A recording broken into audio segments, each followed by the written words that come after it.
few housekeeping items. First, in accordance with an act to implement provisions necessary to the health, welfare, and safety of the citizens of Maine in response to the COVID-19 public health emergency, as enacted to read Section G-11 MRSA, Chapter 403-A. Public proceedings through remote access during declaration of state of emergency due to COVID-19. The meeting will be held live at 1 City Hall Plaza in the City Hall Council chambers with only the allowable number of participants according to the governor's executive orders. Citizens may email questions and public comments on the public hearing agenda items as well as other items this evening to myself at dhamilton@ellsworthmaine.gov throughout the duration of the meeting. The meeting is being broadcast live on the City of Ellsworth, Maine Facebook page and YouTube page, as well as recorded and made available live on Spectrum Channel 1303. And in the room this evening, we do have the maximum number of people allowed in the room. We have other people who will be speaking, who are in the hallway, and will be coming in when at the appropriate time to speak on the topic of their choice. As we move through, we'll talk more specifically about some of the items in terms of speaking, but essentially it comes down to is that everybody will have an opportunity within 3 minutes to speak, and we'll be timing that so that we can get through the number of comments that people want to make, as well as I have a number that have already been sent to me, and I expect others that we will read into the record as well. So item 3 is rules of order. We operate by Robert's Rules of Order and any other rules that we identify during our annual organizational meeting. Mr. Chairman, I'd like to add one item to the evening agenda about the Horizon Solutions contract proposal this evening. We have a motion to add an item to the agenda. Is there a second? Second. We have a second. All those in favor of adding this item to the agenda item this evening? Unanimous. This item will be added to the agenda. It's new business and will be numbered number 15, and all subsequent items will be moved down accordingly. Since we didn't have a long enough agenda, why not add it? All right. Item 4, adoption of Ellsworth City Council minutes, the 2/8/2021 regular meeting. So moved. Second. Have a motion and second. Any discussion? All those in favor?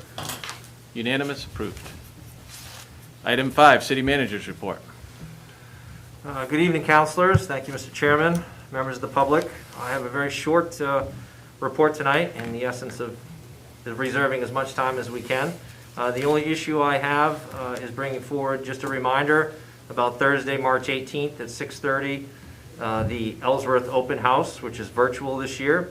You can visit www.ellsworthlibrary.net to sign up and to get additional information about that event. And the only other issue tonight for me is we will be hearing from Northern Light Main Coast Hospital in just a few minutes about the progress they've made in conjunction with the city for a vaccine clinic here in the city outside of the ones that currently exist. So looking forward to that information. That's all I have, sir. Any questions, comments for the city manager? All right, moving on to item number 6, committee reports. Any councilors attend any committee meetings? Councilor Grindle. I attended via Zoom the HCTC Steering Committee Feasibility Study Committee this past week, and it was basically just an update on where Oak Point is at and moving right along, and hopefully we'll have something shortly for some of us to look at. So,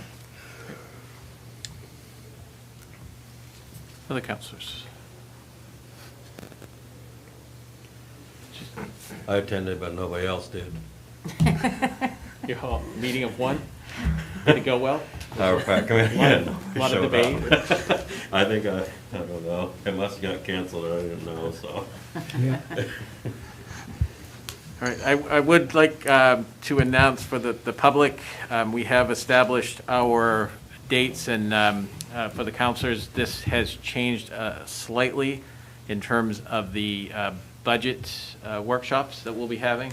Those will begin on April 12th, So we're moving that, instead of the April 5th date, we'll start on April 12th, April 26th, May 3rd, and then we're adding May 10th. And so what we are working on, and we will get this out to the public, is determining which departments will be presenting on which of those dates. That's the preliminary process of hearing from each department what their budget is proposed. And we'll work through that, and that will leave us with time to get into the weeds of some of the more challenging issues as we go forward. So those dates will be published, and like I said, we will also put the detail around which departments will be presenting on which evening. And those meetings will begin at 6 o'clock.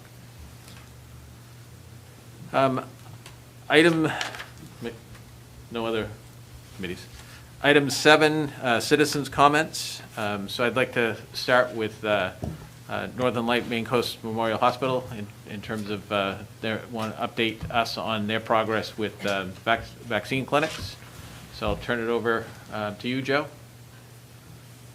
or John, or both. Sure. Thanks, Dell. Can you hear me okay? Yes. Excellent. So I'm John Ronan. I'm the president of Main Coast Hospital and Blue Hill Hospital. So we're delighted to be here. Have with me Joe Gaetano, who is our vice president of operations and has really spearheaded all of our vaccination efforts. I'll just kick it off here briefly and just say that we've been vaccinating people as quickly as possible, but even when we started the vaccination process, we knew that the capacity to be able to bring enough people through the Main Coast campus was going to be a limiting factor. And we could do a couple hundred per clinic, but knew that we needed to get more than that. And so we've been working with, certainly the city of Ellsworth since COVID started, really about how we can plan and do things better. But most recently with Dale and Glenn and Robert, to really try to identify, are there places in Ellsworth that we could launch a max vaccination site, much like you see going on throughout the state and certainly in Bangor at the Cross Center, where we could do an excess of 500 to 750 people per day, multiple days per week. And so we started looking at spaces, and we needed certain things for that space to be viable. It needed to be have good accessible parking. We wanted it to be in the city of Ellsworth. We needed it to be large enough so that we could safely have people come in, register, get vaccinated, be monitored, and then exit safely. So a couple weeks ago, we landed on a space that is just perfect, and for all those 4 things that I just mentioned. We met with the landlord, who was very willing to work with us to provide the space, and our teams are in there actually this weekend renovating that space. We've got to bring in some IT networks. We're in the process of renovating the space. And then, of course, all the logistics that have to happen with that. So I can tell you where the space is, although it's not ready to be opened yet, but it will be next to Shaw's in the mall, right on the Strip, where Family Dollar store used to be. So we think that space offers just a great opportunity for us to really be able to open up clinics. And as you all heard, the governor recently announced that as of May 1st, any adult in the state should be able to get vaccinated. And that just means that more and more people are going to be wanting to get the vaccination. So it really just pushed the need to get this center open quicker. And so that's what we're working on. Very happy that we do have that space. And I might ask Joe if you might mention just briefly on the timeline of what we're looking at, and anything else that I might have missed. Yeah, so excellent. Thank you, John. Yeah, so just a couple things really quickly. We're in the process of renovating, as John said, deep cleaning first of the entire storefront there, and also painting. So we're deep cleaning the entire building there. We're going to repaint the surface. We're going to replace some of the ceiling tiles. We're going to put in a second bathroom so that we can have nice public access for bathrooms there. And then we're going to start putting in the interior. So very ambitious. Hoping to be ready by the week of March 29th. So as John said, people were in there even over the weekend, going at it. So we're going to keep track of that. We'd love to do a trial run. First, we'll basically do a dress rehearsal, if you will, of the flow and safety for getting ready for patients, and that'll be the last week of March. And we're targeting April 1st for our first vaccine clinic. We'll move the process that we currently have at Maine Coast Hospital, where, as John said, we're doing upwards to about 200 a day there. We're going to move that same size clinic in for a real test run on that April 1st, and then we're going to scale from there. It'll be largely dependent on the vaccine supply, which we think is improving. And then secondarily, we're going to be reaching out to the community for volunteers. So we're creating a big list of volunteers in the area, and we're hoping to work with commercial businesses and other organizations within Ellsworth to work with us on staffing those clinics. So we're real excited about doing it and can't wait to get started. Any questions, councilors?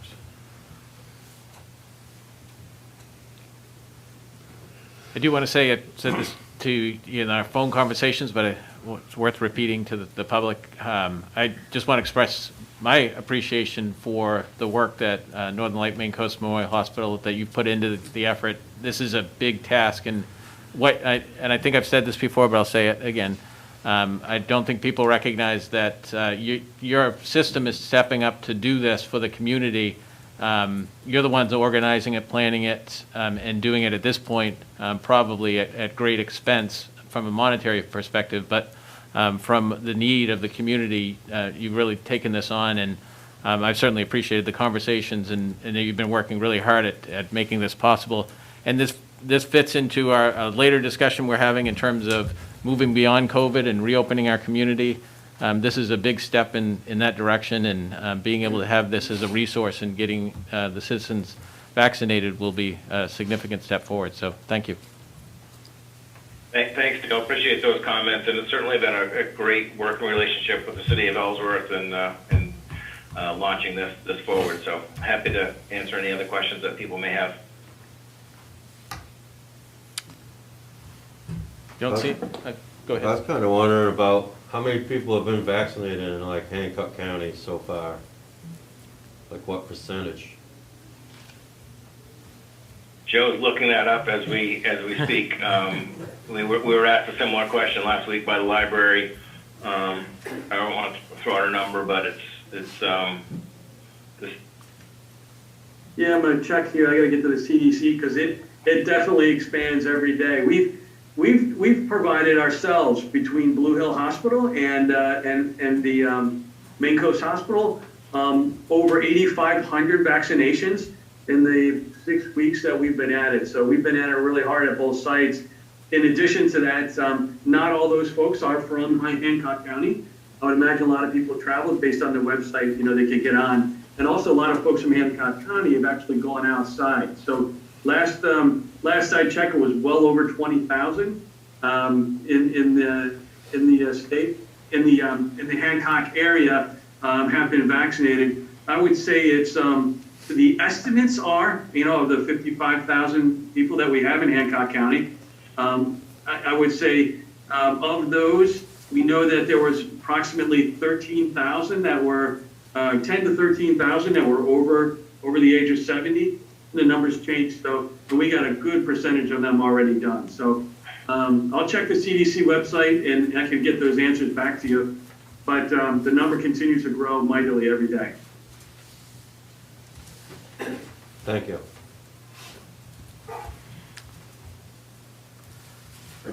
All right. Well, thanks again. I think we're all set. You're welcome to sit there on the screen all night if you want, or you can just kind of fade off. Appreciate that opportunity. Thank you. No one's watching. They won't know. All right. Item 8 is presentation of awards, and we do not have any this evening. So we'll move into unfinished business. Item 9, Council Order Number 122004, request of the facilities manager to award a contract for purchase and complete installation of the 60 kW propane generator at the Union River Center of Innovation. This was tabled at the December 21st, 2020 meeting and at the February 8th, 2021 regular council meeting. Good evening, Council. At the request of the council, I contacted the 3 companies that had submitted the quotes for the 60 kW propane generator and then the 50 kW propane generator to submit an additional quote for a 50 kilowatt diesel generator. As before, all quotes would be a complete package with the groundwork for installation also included.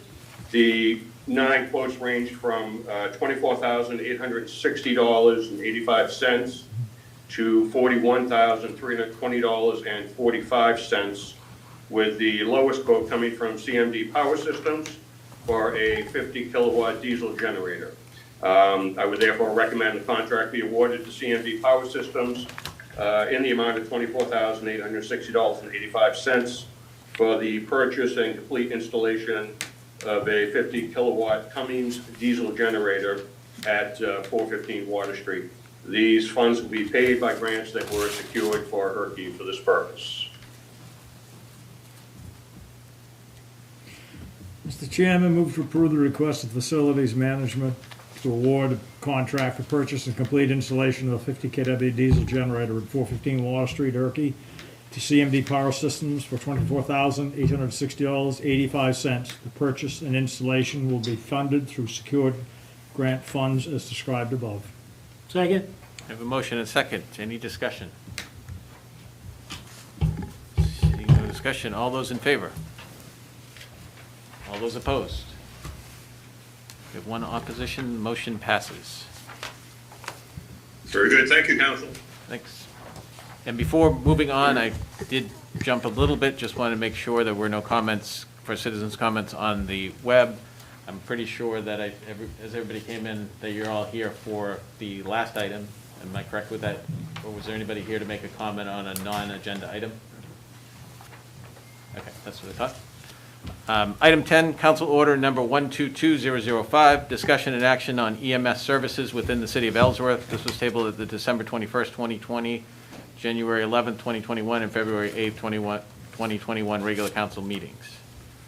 So, council, I have progress, but unfortunately not a final product to bring forward tonight. The Northern Light Medical Transport has provided us with a revised, if you will, service agreement, which was then sent to our legal for vetting. Our legal sent it back to me with some recommended changes, specifically dealing with monetary increase for one issue, and the other issue is a lack of deliverables in the contract, much that we had discussed in the previous agreement. So those recommendations and requests have been forwarded on to Northern Lights Legal Department, and we are awaiting a response. So I'm hopeful that between now and the next council meeting, we may have a final agreement which I can bring forward to the council. Mr. Chairman, move to table item 9. Second. I have a motion and a second. Any discussion? All those in favor? Motion's tabled. Consent agenda. All items with an asterisk are considered to be routine and will be enacted by one motion. There will be no separate discussion on these items unless a council member so requests, in which event the item will be removed from the consent agenda and considered in its normal sequence on the agenda. Item 11, Council Order Number 032100, reservation of the City of Ellsworth's right to harvest alewives. Item 12, Council Order Number 032101, request of the City Manager to hold a special municipal school budget validation referendum election on June 8th, 2021, for the purpose of validating the school budget. Item 13, Council Order Number 032102, request to approve a one-season extension to the commercial lease agreement with Michael Harris, DBA Harris's Harborside Takeout, for a vending concession stand at the Ellsworth Harbor.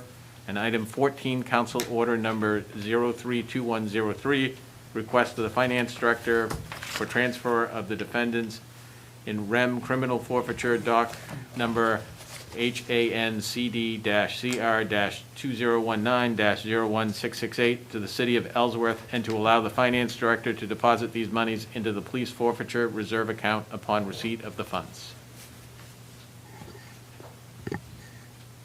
Any counselor want to remove any of these items? Seeing that? Seeing none, I move approval of all items as submitted. Second. Have a motion and a second. Any discussion? What is the L-wise? I mean, what is that all? I'll turn to the city manager. Do you want to?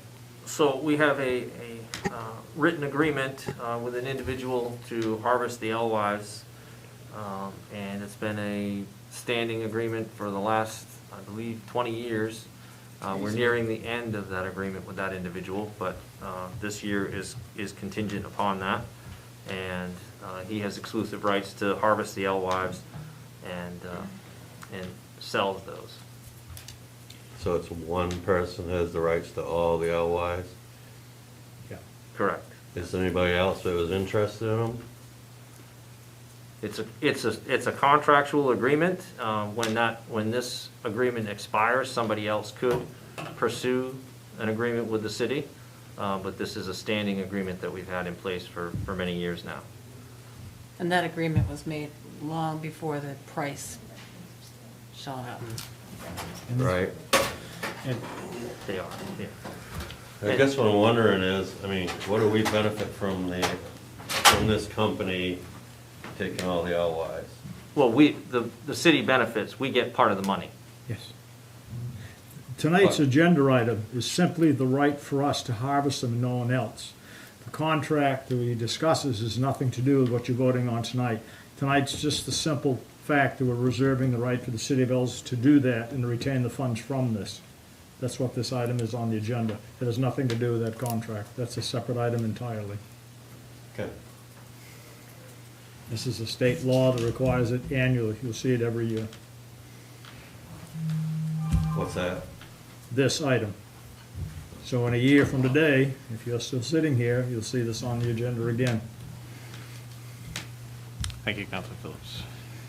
Having sat here for a long time, I've seen it 27 or 28 times. That's a lot of time. Any other discussion? All those in favor? Unanimous. I do think that you're missing another H word. For a good alliteration, you have to have 3. You only have 2. I'll see if I can work on it. Just saying. All right, new business. We have the new item 15. Can you hand me that? Thank you. So this is the item that we added to the agenda, which is a contract renewal for Horizon Solutions contract. And I will turn it over to Michael Harris, our wastewater superintendent. Good evening. My name is Mike Harris, wastewater, superintendent of the wastewater department here in Ellsworth. So the item that you have in front of you has to do with a contract that we have had for the past 5 years to service and warranty variable frequency drives and programmable logic controllers that we have at our plant. These items are critical to the efficiency of the plant and to the operation of the plant, in that variable frequency drives control just about all of the pumps and machinery that we have at the plant, and it allows us to be as efficient as possible by being able to control the speed at which pumps pump instead of having to come on and be maximum speed all the time. If they don't need to be, then the VFD is programmable so that we can slow that pump down and maintain a steadier flow and use less energy. Unfortunately, we don't have enough technical expertise within our staff to repair or service these particular pieces of equipment. Also, they do fail, and when they fail, they can be quite expensive. And so under this contract, if a drive that's under the contract fails, it's covered as part of the contract at no cost to us. And so as an example, we had a variable frequency drive at our main pump station, which is why we actually entered into this contract, that failed many years ago. It caught on fire. And it cost us $10,000 to replace it. If we had been under the contract, we would not have to have paid the $10,000 to replace that drive. So the reason I'm coming to you now is it expires in March, the end of this month. So I'd spoken to the gentleman about being able to push it off until July 1st to make it part of our normal budget cycle instead of having it expire prior to our normal budget cycle. And the reason that they want to renew it this month is because they no longer offer these contracts anymore. They have a newer version that gives you less and costs you more. And so I went back to him, and the offer that we've worked out is they need to have it renewed, the contract signed in March, so that we don't enter into the new service plans that they have. But they will make the start date for the contract July 1st so that it will coincide going forward with our normal budget cycle. The price has been $1,077 a month. The new price is $1,238 a month. Most of the reason for the increase in cost is simply because when we entered the agreement, the majority of it was new. And so the chances of them incurring a failed drive were a lot less. Now that we're 5 years down the road and everything's older, it costs you a little bit more to have them basically insure older equipment. And so we do have the money in our professional services. That's where we take this money. We pay this line item out of to pay the $1,238 for the remainder of this budget year. And looking at next year's budget, even if we don't change that budget line item, it will be close to us maxing out that line item. But conceivably, we wouldn't need to raise that line item next year either and still be able to renew the contract. So.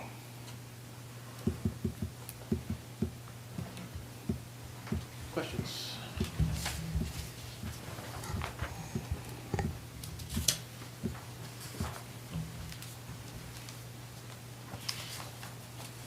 Questions?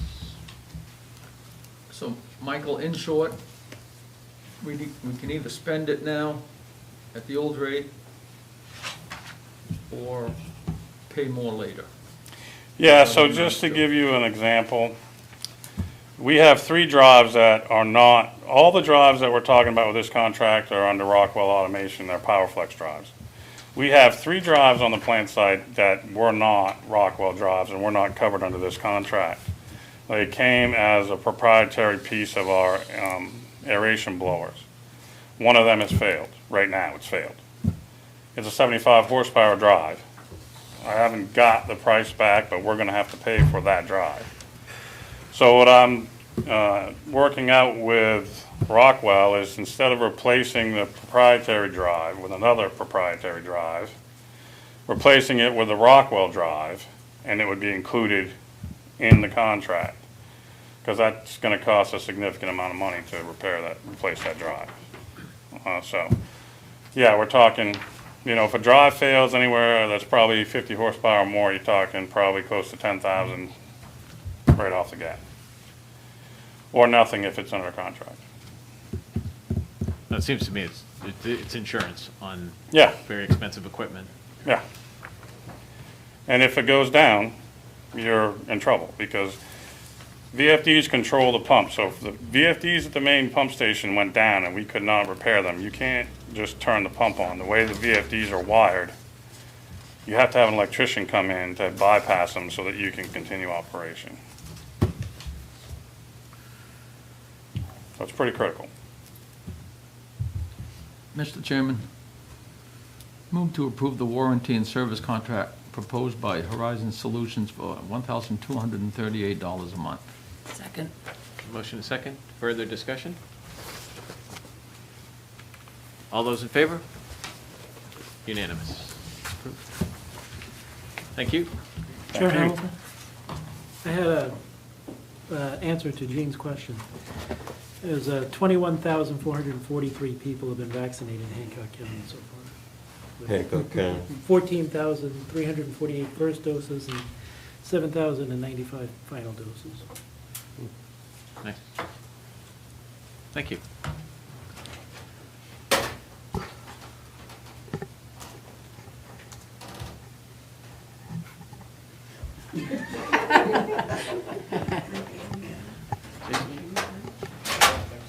Jason's confusing me.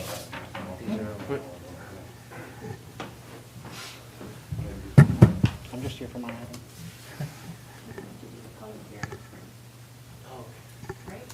Yeah, the public hearings. That's okay, House, go But ahead. you get here first? That's up first?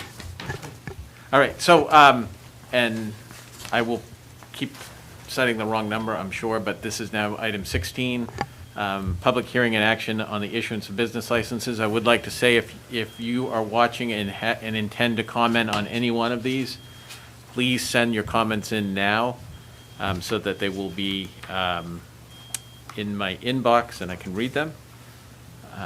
So the first one is the Eagles Lodge Incorporated, 278 High Street, for renewal of a city lodging house license. This is a public hearing. I'll open the public hearing. Public hearing is open.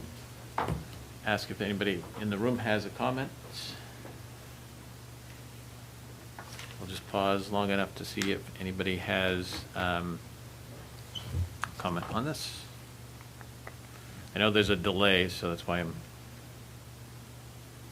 asking for anybody to weigh in now on any others. I'm not seeing any comments, so I'll close the public hearing. Public hearing is closed. Councilors. Mr. Chairman, move approval of the Eagles Lodge, Inc. Second. Have a motion and a second. Any discussion? Just making sure they'll get that signature, Heidi. They'll get the signature. It's Oh, just- yes, I All right. forgot to sign it when she brought it in. All right. All those in favor? Unanimous? It's approved. Public hearing on Morse LLC DBA Tag Sports Bar, 248 State Street, Suite 4, for renewal of a city Class A license, amusement liquor arcade, victualler, and renewal of a state Class 11 restaurant, lounge, malt, spiritus, and vinous liquor license. Public hearing, open the public hearing. Public hearing is open. Anyone in the room that has a comment? No comments in the inbox. I will close the public hearing. Public hearing is closed. Councilors? Mr. Chairman, move approval of Morse LLC for renewal of their license. Second. We have a motion and a second. Any discussion? All those in favor? Unanimous. Asset Management Incorporated, DBA Riverside Cafe, 151 Main Street, for renewal of a city Class C license, victualler and liquor, and renewal of a state restaurant, Class 1, 2, 3, 4, malt, spiritus, and vinous liquor license. This is a public hearing. Public hearing is open. No comments. Inbox, anyone in here? Seeing none, I will close the public hearing. Public hearing is closed. Councilors? Mr. Chairman, move approval of Asset Management, Inc. Second. We have a motion and a second. Any discussion? All those in favor? Unanimous. Ellsworth Moose Lodge, number 2698, 47 Foster Street, renewal of a city Class B license, amusement, pool tables, liquor and victualler, and renewal of a state Class 5 club without catering, malt, spiritus, and vinous liquor license. This is a public hearing. Public hearing is open. Not seeing any comments. No comments in the room. Close the public hearing. Councilors? Mr. Chairman, move approval of the Ellsworth Moose Lodge for Second. renewal of their license. We have a Second. motion and a second. Any discussion? All those in favor? Unanimous. And Josie's Country Store, DBA Josie's Country Store, 126 Surrey Road, for renewal of a city Class C license victular liquor and renewal of a state restaurant Class 1, 2, 3, and 4 malt liquor, wine, and spirits liquor license.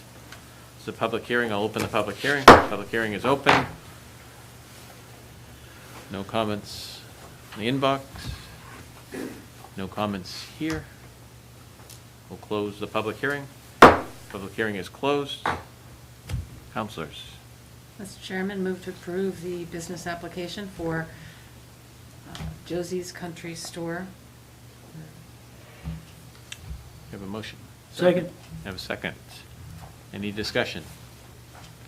All those in favor? Unanimous. Item 17, Council Order Number 032104, presentation with the opportunity for public input on applying for a Connect Maine planning grant and approval to form a city broadband committee. Good evening.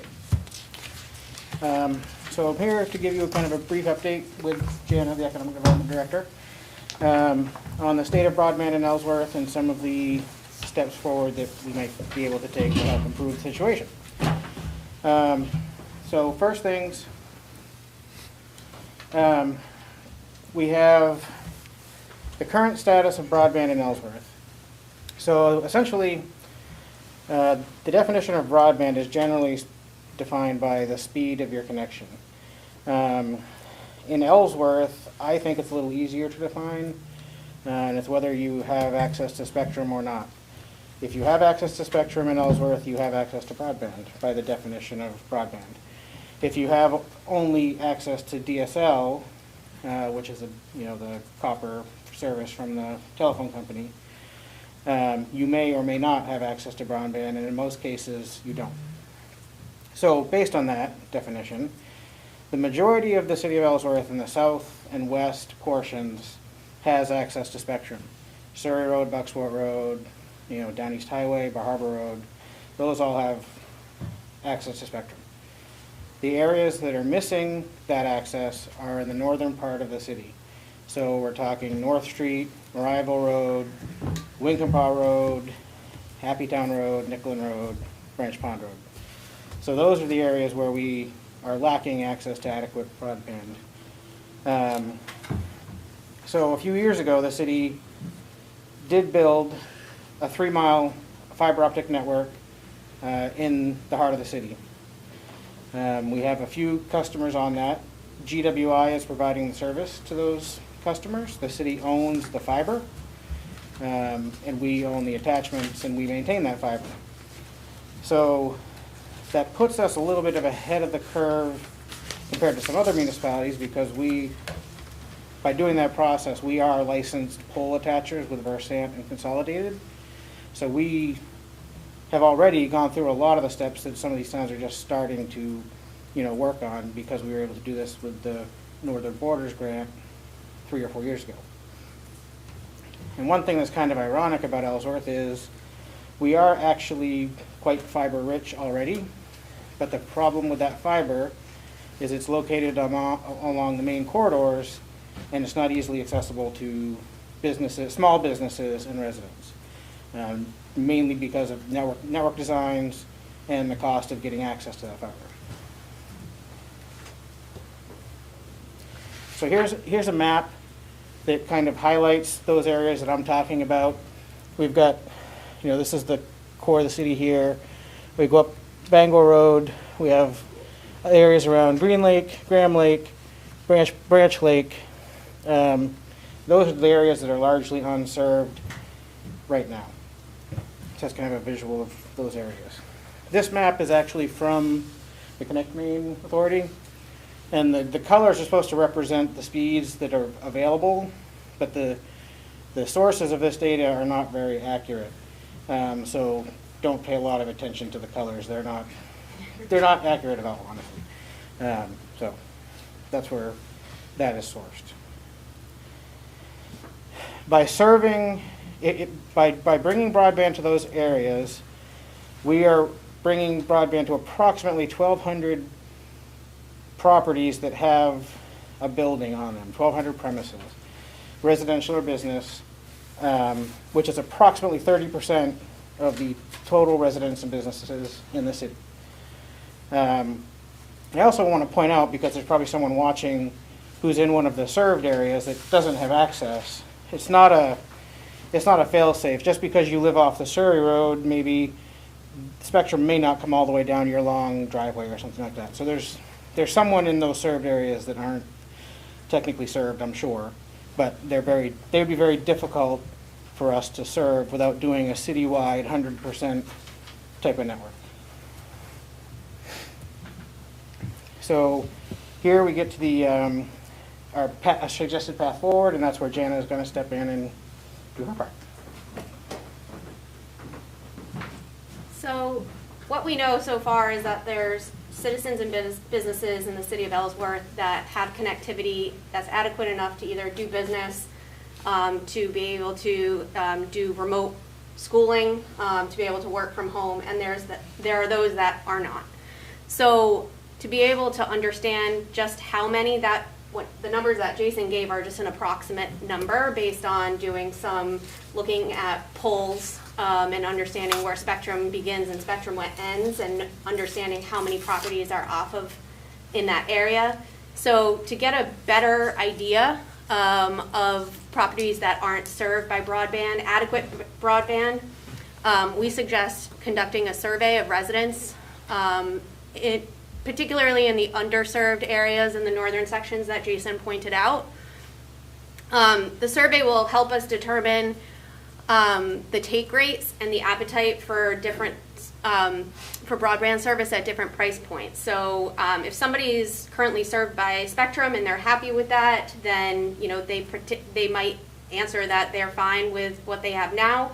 But if broadband was offered at a lower rate, at a different speed, perhaps they might be interested in that. So really what we're looking for is to see what different price points people would be interested in getting broadband for. As part of that survey, we're also hoping that we could conduct a local speed test. Right now, Connect Maine statewide is allowing people to go onto a link and do a speed test. But unfortunately, it's kind of difficult for that trickle down for us to then see that data. So we would like to see that data locally, and so we're hoping that within the survey we would be able to conduct a speed test as well to see if people do have some sort of internet service, if it's adequate enough to be able to do, upload, download, do those types of things. We then hope that the survey would be incorporated into a greater broadband plan. So right now, you're probably seeing through like the federal stimulus packages, there's a lot of money that's being sent down for broadband. A lot of that in Maine is getting channeled through what's called the Connect Maine Authority. They have two types of grants. They have a planning grant and they have an infrastructure grant. The grant that we're looking at going after would be a planning grant to start. That's because to be able to go after an infrastructure grant, you literally have to be shovel ready, know exactly what your network is going to be, where your poles are at, all of that. So we aren't there yet, and so we think that by doing this planning grant, we would be ready to then go after the infrastructure grant and get those dollars as well. Okay. So really, what's the planning grant going to get us? It would fund a plan that would showcase Ellsworth broadband needs and goals. It would provide an inventory of our existing infrastructure and assets. We would then have a gap analysis that would tell us what additional infrastructure is necessary to reach our broadband goals here in the city. It would also provide us with network designs and cost estimates to reach those goals. And then it would go through different business model types. So just to be brief here, and Jason's more of an expert in this, but you could partner with an internet service provider, or we could have our own internet service that we would provide, the city owned, or we could just stay status quo the way that it is now and not move forward to expanding broadband. And the type of business model that you select also corresponds with the funding mechanism. So there's the Connect Maine infrastructure grant, but there's also other federal grants that are out there that could help fund other types of business models. So the plan would outline all options, and the city would then be able to see what is the best path forward in providing affordable and adequate service to the underserved sections of the city. That's the ultimate goal. So since we are suggesting applying for the Connect Maine Planning Grant, there are a few prerequisites to applying for that grant. One is to submit the pre-certification application that was in your packet. And the pre-certification application requires a community to hold a community meeting, multiple meetings, to engage residents, businesses, and internet service providers. So this was intended to be one of our first meetings where we're engaging stakeholders as well as residents, and a letter has gone out to internet service providers letting them know that this meeting was taking place tonight. We did get some feedback from one of them, so they are probably watching. And another stipulation is that the city should form a broadband committee, a formalized broadband committee. Within the pre-certification application, they recommend different roles of people to be on that committee. We drafted and put in some proposed members of that committee, but it's open for input at this point. And at this point, really what Jason and I are looking for is that the council, sorry, you're smiling at me, I got distracted, that the council actually formally create that committee. And then we would submit the pre-certification application once it's completed and await status to proceed with the planning grant. And just one note here is that the planning grant does not require a match. So I'm not asking for any funding at this time. You had to throw that in. Of course I did, because I always ask for money to be spent. So, okay, that is it. And so part of the stipulation is that we would need to take public comment in case there are any out there. Yeah, that's it. Thank you. And I do have some public comment, which I will read in a minute. Councilors, did you have any questions for Jason or Jana? I'd like to go on record that I've been vindicated. I did not assign you to the committee. Is that why you're laughing? Okay. They blamed me when they came into the meeting. Mr. Chairman, I would approve of the names that are on here for proposed committee, as it is. That's cruel. Let me move to public comment and give that a minute to settle. I think Jason did hear from, yeah, if you want to come. I had one resident reach out to me this afternoon. She lives in the areas we're talking about here, one of the areas we're talking about. And she felt pretty strongly that the committee should include one or two citizens from those areas. So I'll throw that out there. We didn't include that on the suggested committee, but maybe we keep a couple slots for some citizens to volunteer for. All right, let me, go ahead. I volunteer to be on a committee if somebody else didn't want to. That usually means you've got it. But I live in that area also, so it'd probably be helpful if I was, you know?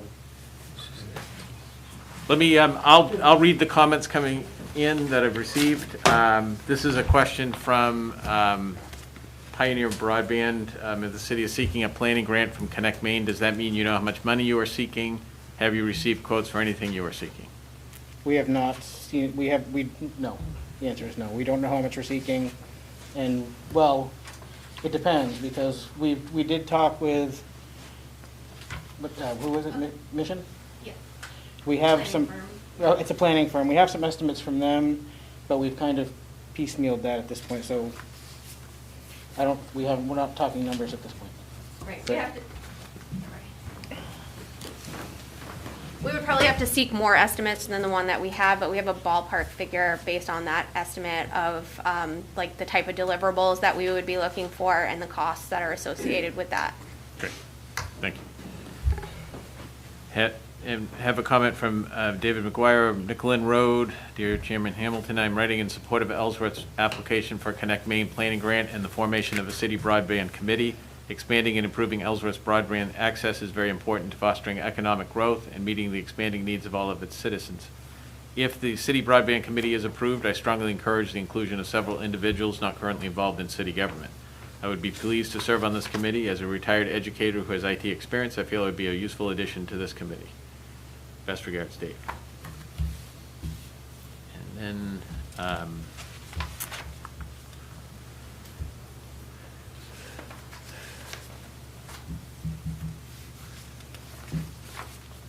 this is from Leslie Harlow, Ellsworth resident. Ellsworth, like many other main communities, is expanding broadband services for its citizenry.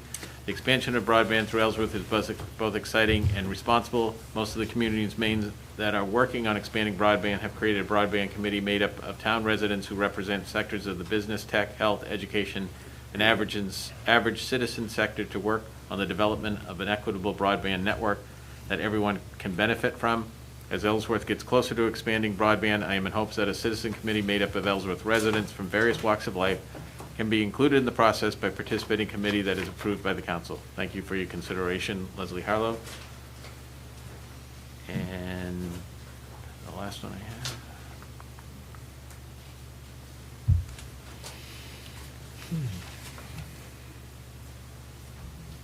It's from Terry Stover. I'm writing to you today per Nicole Grohowski's suggestion to provide comments on the following, which is now item 17.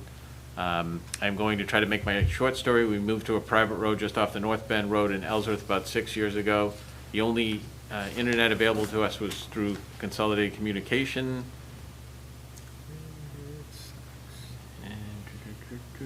Lost my place. With advertised speeds of 3 Mbps, we would be lucky to get 2 on a good day. We also had to pay the same rates as those getting 8 to 25, with no exception for the slow and poor quality bandwidth.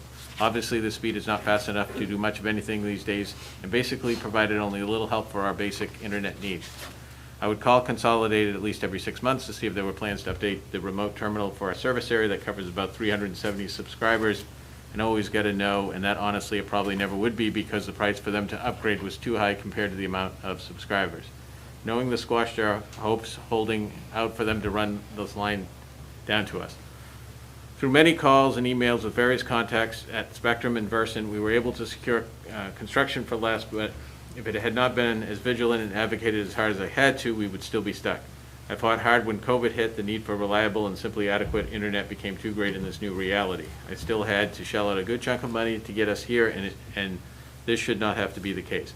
We literally live 8 minutes and 5 miles away from downtown city of Ellsworth. The lack of availability of the true definition of high-speed internet without paying thousands of dollars from a citizen's own pocket is sad and infuriating, to say the least. There needs to be more effort put towards committing to upgrading the broadband infrastructure in the city, and I mean the entire city, not just the center.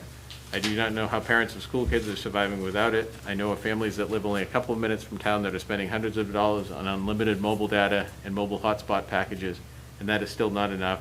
Something has to be done for these families. There needs to be better options, and upgrades needs to be funded somehow for these folks. This day and age, reliable and quality internet is a requirement.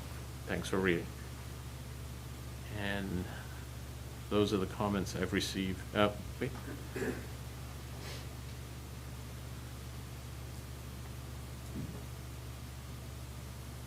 And then just a question about, will the process go out to bid? I'm assuming we will follow our normal processes.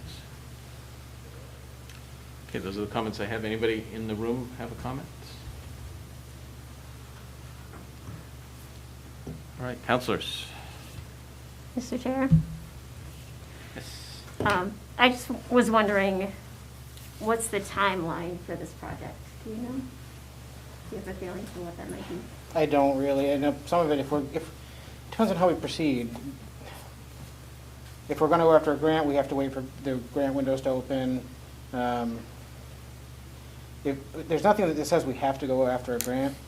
One of my favorite examples of a successful project is what Calais and Baileyville has done. Calais and Baileyville built an approximately 80-mile network with the help of Pioneer Broadband, and they didn't use any grant funds. The network is paying for itself. Infrastructure grant though, right? No, Planning that's grant? They didn't go after. completely self-funded construction. So when they bought, the towns bonded it, they formed Down East Broadband Utility to run and build the network, but then the network is paying for itself in subscriber fees. So there's nothing that says we have to go after grants, and frankly, if we didn't, we could do this more quickly. But there's more risk, obviously, to the taxpayers if we do it that way. So we kind of have to decide what path forward we're going to take before we can get a time frame. I would estimate to do that northern part of town is about $4 million. It's about 80 to 90 miles of fiber optic cable to get every house in those areas. So if someone gave me $4 million tomorrow, you're probably still looking at 18 months before the project would be completed. Are you asking about the planning process part or the infrastructure part? Well, that's why No. I'm saying, Yeah. it depends on which, Yeah. The planning process part. Planning process part. So the grant window should be opening hopefully next month. And I think that we could fast track to getting our application in April, May. And then probably you go through like about and at that same time, we could do the survey so that they're happening simultaneous to each other. So I'm hoping July, August, we could have some sort of a draft plan. I don't think that's, no, it's not, that's, yeah. End of summer. Say that. Okay, thank you.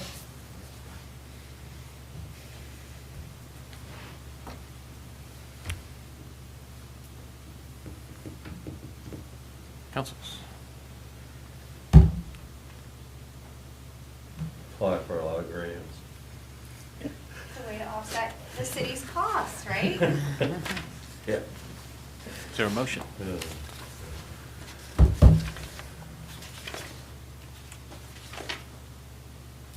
Mr. Chairman, I would move to approve the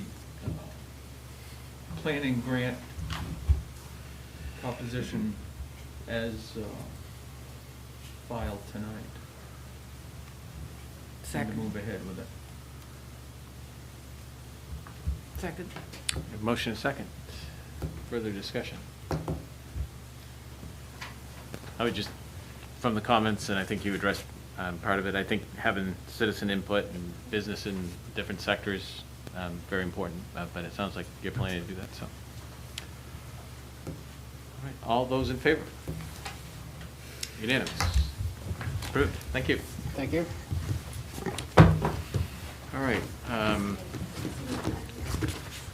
Item 18, discussion on moving beyond COVID and reopening our community. So although this is not directly related to this item, I do want to read something that I've prepared that's related tangentially to this. So I want to take a second to do that. On Friday, March 5th, I sent a letter to Senator Lucchini and Representative Grohowski asking them to support the removal of the physical distancing requirements in schools and to advocate for the legislature to resume their role in approving executive action. I have a personal and professional commitment to the mental health of our children and community in all communities. The requests I submitted to Senator Lucchini and Representative Grohowski were state-level issues. They are the elected representatives for our area. They are my representatives, and they are the decision makers as to what actions they will not take. I viewed this request as one that was personal and not one that was associated with my role as a city councilor. In the course of having individual conversations with other council members regarding a number of issues, I mentioned the nature of my letter and expressed my concern for the mental health of children. 2 councilors expressed a desire to add their name to the letter. I ultimately asked other councilors if they wanted to add their name to the letter that was not based on their role as councilors, but rather as citizens of Ellsworth. The letter was not debated, voted upon, or presented as official city businesses. Recently, I've been accused by a few members of this community as violating the freedom of access, for abbreviation as BOA, requirements. I did not view this as an issue related to my role as a councilor. My decision to include other councilors was based on the fact that I knew how they felt about these issues. I took great care to present the letter to the councilors as a private matter. I also presented the letter to the recipients that articulated this point. I realized that allowing other councilors to add their signatures to the letter creates an appearance of council action, although none existed, and I apologize for this appearance. The letter begins as follows. Dear Representative Grohowski and Senator Lucchini, it is important to state that this letter is being written from the point of view as citizens. Although we are elected officials of the city of Ellsworth, this letter was not constructed from that role. FOA regulations allow members of entities to have conversations outside of public proceedings as long as the discussions are not intended to defeat the purpose of FOA. There was no attempt to defeat the purpose of FOA, as the opinions expressed within the letter represented my personal opinion and not that of an elected official. In spite of providing clarity at the outset of the letter regarding its origins, I can understand that a letter submitted with the names of all council members may be misconstrued. However, the construction of this letter was not intended to be a representation of the council. There was no debate, vote, or discussion. The signers of the letters were simply asked if they wished to be part of the letter. Perception does not make something improper. It does, however, fuel the desire to cast aspersions and present the perception as fact. As I have indicated, this was a personal matter, and I'm confident that there was no violation of FOA. I do understand the perception issue, and I will not utilize the same approach in the future to advance issues that are personal and not city-related. The agenda item we are about to discuss was placed on the agenda prior to this concern being raised. In addition to the opportunity that we will have this evening to articulate some of our personal opinions related to this subject matter, I am very happy to share the letter and the responses to the letter with the public. And I will likely share much of that content as we discuss it this evening. I will just reiterate that this wasn't a personal opinion, and that's why I chose to write the letter. I knew that there were other individuals from my conversations, and having those individual conversations, we did not meet, we did not have quorums, and ultimately the letter and process, I feel, complies with FOA as it was intended to come from a personal perspective. So I am willing, if anybody from the community would like to see that letter, please feel free to send me an email. I will be happy to forward that along with the responses we receive, and we'll move forward. So with that, this item really is about just starting a dialogue now with the community. We started this a little bit in our budget discussions with Gretchen Wilson around businesses and reopening. We heard this evening about the vaccination plan and moving forward as a community. We are approaching a very different phase of this pandemic, a phase that we've heard President Biden talk about having enough vaccine available for all Americans in May. And then the distribution obviously needs to happen, but that we would be approaching a very normal summer, which means businesses reopening fully. And so as a community, I think it's worth starting a discussion about what do we need to do to prepare? What do businesses need for assistance in terms of moving forward, and just creating that dialogue and opportunity. So that's what this agenda item is about, is to start that dialogue of how do we start to look forward to the positive, not stay mired where we've been, because there's a lot of optimism as we go forward, and we should start planning now to move things forward as a community. So that's what this agenda is about, and I open it up for any other comments or discussion at this point.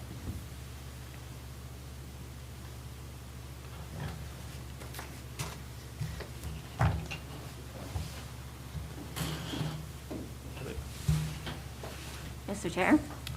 Councilor Grindle. First and foremost, I want to publicly state that my intentions of pushing, or not pushing, but signing this letter and is my way of pushing the 5 days a week in-person learning. I am not directing anything towards any school staff, teachers, administrators, or board members. That's on the contrary. I want to publicly say I'm sorry for the insane amount of restrictions you have been so diligently following for the past 365 days. I think it's really, really awful.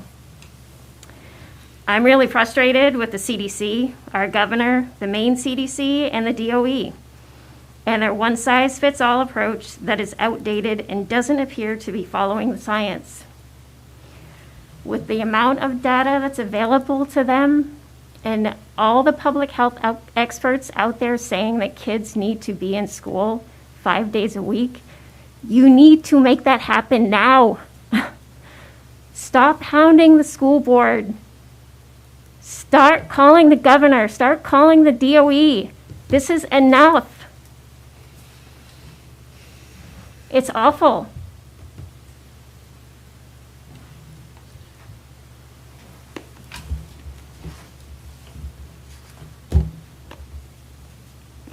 I agree with everything Heather said.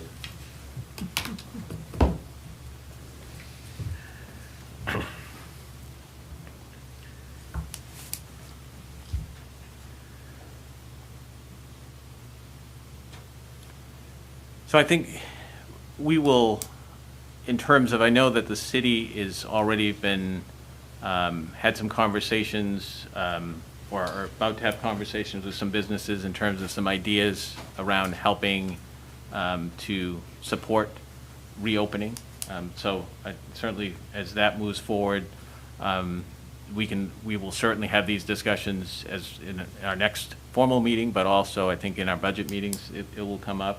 But I want to encourage the community also to get engaged.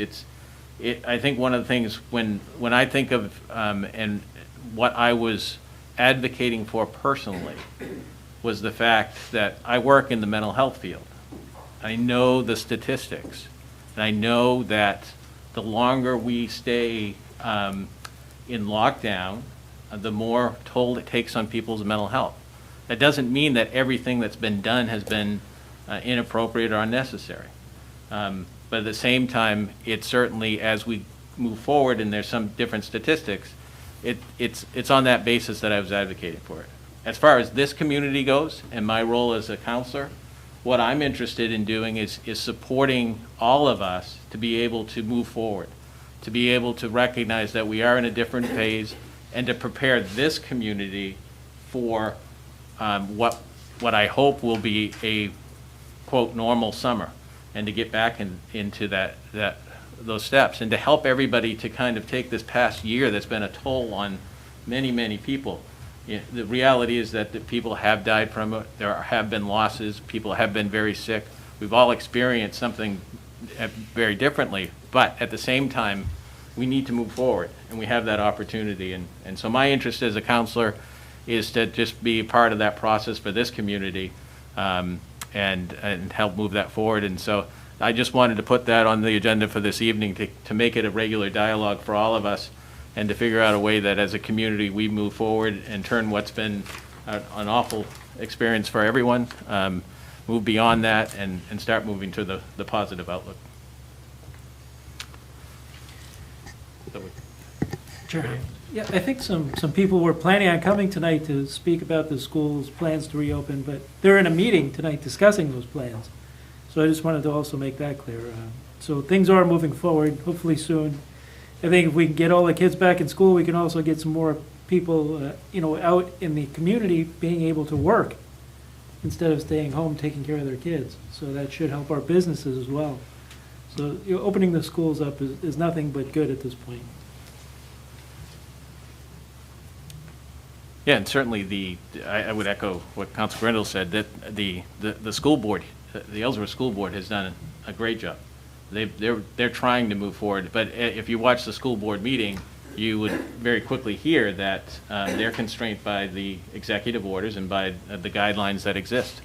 And so that's the place of, where does action have to happen, identifying, knowing that, and whatever you believe, it's advocating at the right place for where change can really be made, to move that forward. I think as a city, we have a different opportunity going forward, as those things undoubtedly will start to change.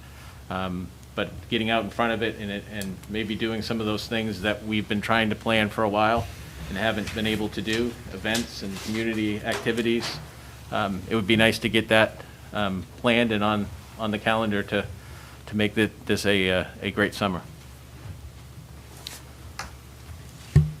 All right, we shall move on then. Item 19, Council Order Number 032105, request of the Public Works Director to award a contract for center and sideline striping and authorize the city manager to sign the contract.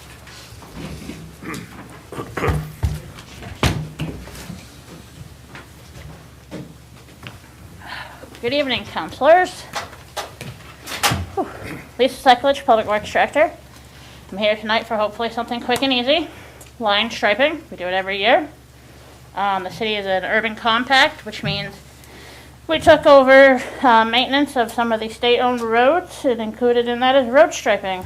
So I'm here to ask tonight for you to award this year's center and long line striping to Lucas Striping, who has actually done it for the last few years. And they continue to be the low bidder this year. Questions? Was the lines, I'm not sure, maybe it's my eyes are getting worse, but over the past few years, it seems like they're not staying bright anywhere near as long, and I'm not sure. I can't, so there's a couple things depending on what location you're talking about. So State Street, when they redid State Street, Yeah. I believe when the state did it, they used a different type of paint that would have been brighter than the basic waterborne paint that we use now, or normally. I don't know that, I wasn't here then.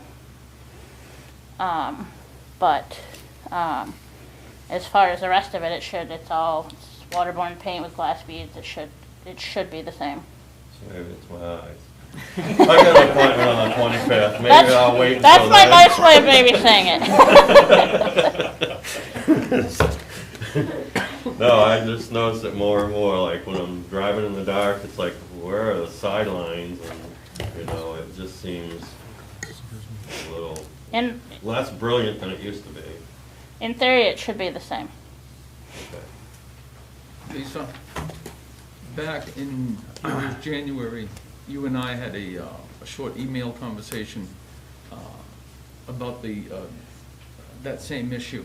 The fact that come fall or by fall, the crosswalks, stop lines, stop bars, sidelines, they're gone. I did a little research on and found some MMA, methacrylate markings, which apparently are quite bright and last for 2 or 3 seasons. Yes. So it's a brand new technology. It's not proven yet, but that's the theory. I had asked if we could do some crosswalks in the city as a test. So this is long lines only. Those are going to come to you next month in a separate bid for Okay. crosswalks and stop bars. But the company who has that technology here in Maine that I called and tried to talk to never called or emailed me back. So I'm shocked. I have not heard anything and we sent them potential bids on those items. So we'll see if they bid on it, or even just the regular paint or not. Then can I request that before we bid on it next month? that Well, we it's look out to further bid into it right now. And see what cost is, and select 2 or 3 crosswalks or stop bar areas to run this test rather than wait another year. I can attempt it. That's all I ask.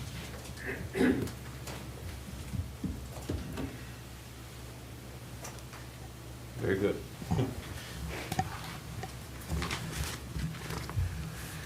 Any other questions? Councilors?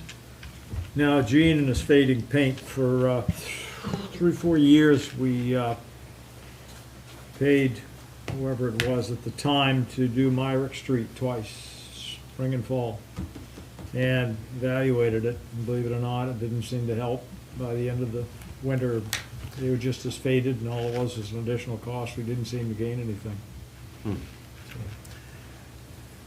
That's why. Till we get a better paint, there's I don't know if there's a good solution. That's why I wondered if it's my eyes, because it seems like the last few years is when I've been starting to notice the difference. So. And to be honest, there are other types of paint. You know, like there is thermoplastic, which is a heated plastic. It costs probably 3 to 4 times what this does, and it still gets tore up by plows. So it's all in what we want to pay for. The state of Maine uses waterborne paint, the same as what we're using for the majority of their back roads, and you know, the highways may get more, but Would it make sense then on some of the highways in Ellsworth, Route 1, Route 3, High Street, the high-use areas, to consider a different paint or try a different paint, again as a test? honestly, probably not. By highways, I mostly mean the Turnpike, 295, the major corridors. Well, sometimes High Street is like the It Turnpike. could be and like 95 295 in on certain summertime. days, yes. Hopefully not to those speeds, right, Glenn? Maybe to just look into just ask about something brighter, if we could try it. Like you said, take 1 or 2 things and. Yeah. The problem with getting into multiple things is there's a cost associated with that too. These thermoplastic things, it's not just a little cart they pull up and go at it. It is a very large heated vehicle that heats the stuff up like it's like a heated plastic. There's cost to getting those types of vehicles up here. So it's not, you know, if we're gonna do it, you wanna do the whole thing because then it's worth it, essentially. But to try a half mile, the cost to benefit ratio is really not there. Do you know if any other towns in the area do anything different other than the standard paint? Not to my knowledge. I know other towns have called us to ask who we use because they have even less than we do as far as contracts. And most of them, to be honest, the state does it because, you know, Surrey, it's all state-owned. Hancock, most of it's state-owned, the major corridors. So the state actually paints those themselves. So realistically, we're real close, we need to get a contract for it for this year, and perhaps alternatives to, if we're thinking about that, to really do some planning, digging into that for next year. Right, and to be honest with you, the cost, and I can do some more research and get some more cost to it, but I'm already, so we'll have more conversations next month when I come back with the next half. So I think there's going to be some cost increases even overall in pavement markings, so. Councilors, is there a motion? Mr. Chairman, move to approve the request of the Public Works Director to award the center line and sideline striping to Lucas Striping LLC at the unit prices per the attached proposal. Second. A motion is second. Any further discussion? All those in favor? Unanimous. Thank you. Thank you. Item 20, Council Order Number 032106, request of the wastewater superintendent to accept the bid for the procurement of the pump for the Water Street Pump Station project. This was a big one. Okay, Mike Harris once again, wastewater superintendent. So this particular item deals with a project that we are undertaking to upgrade our Water Street pump station. And so one of the things that we have found, and we were looking into doing the project, is the ability to get pumps delivered in a timely manner is difficult at the moment. And so the worry was that if we try to do the project all at once and order the pumps as part of the all at once project, you could literally find yourself with the construction stopped at some point waiting for pumps to arrive to complete the project. So our thought process was to take the pumps out and bid them separately so that we could procure them now and get them on their way, so that when the project does go into construction, that doesn't inhibit our ability to finish that construction in a timely manner. So we put it out to bid. We received 2 proposals. One proposal was from Smith & Lovelace, and the other proposal was from the Hayes Pump Company, which represents Gorman Rupp. And the Hayes Pump Company bid was significantly lower. The Smith & Lovelace Company was $141,000 and change. The Hayes Pump Company's bid was $62,000. 63,040. Gotta put the glasses on, my eyes aren't what they used to be either. Okay. Now we're cooking with Crisco. All right, so 63,000. I'll get to it. $63,240. Yes. And so the engineers also did score each proposal.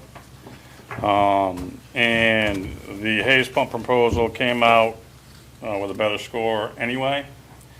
I recommend them because we have Gorman Rupp pumps, which is what Hayes is going to deliver.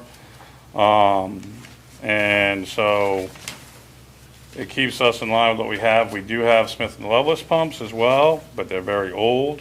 We have been in the process of replacing them when the time comes with Gorman Rupp stations when possible. A couple of the other things that came up in the bid packages, one of the reasons the Smith & Lovelace bid was so much higher is because they apparently didn't pay attention to the specs very well that we requested. So they basically bid almost a skid-mounted pump station instead of just 2 separate pumps that we asked for.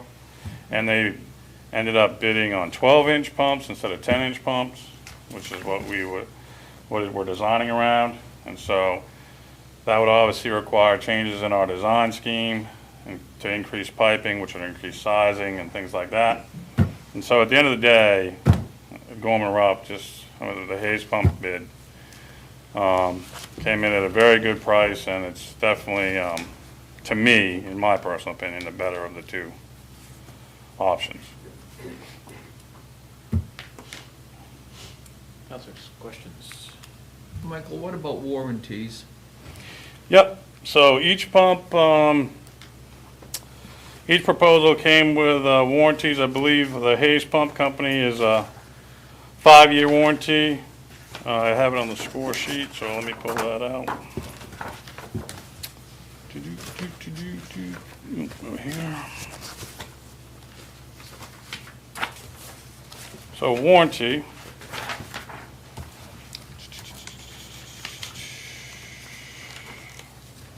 Gorman Rupp provides a standard 5-year warranty on the pumping equipment, while Smith & Lovelace provides a 10-year standard warranty. Neither company offered pricing for additional warranty period.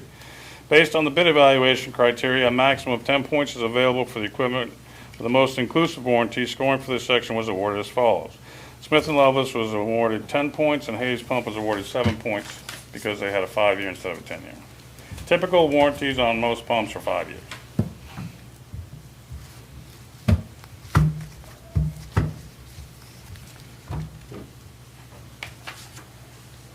What if, had Smith & Lovelace quoted a 10-inch pumps, and 2 of them, would they have come in anywhere near? I have no idea, honestly.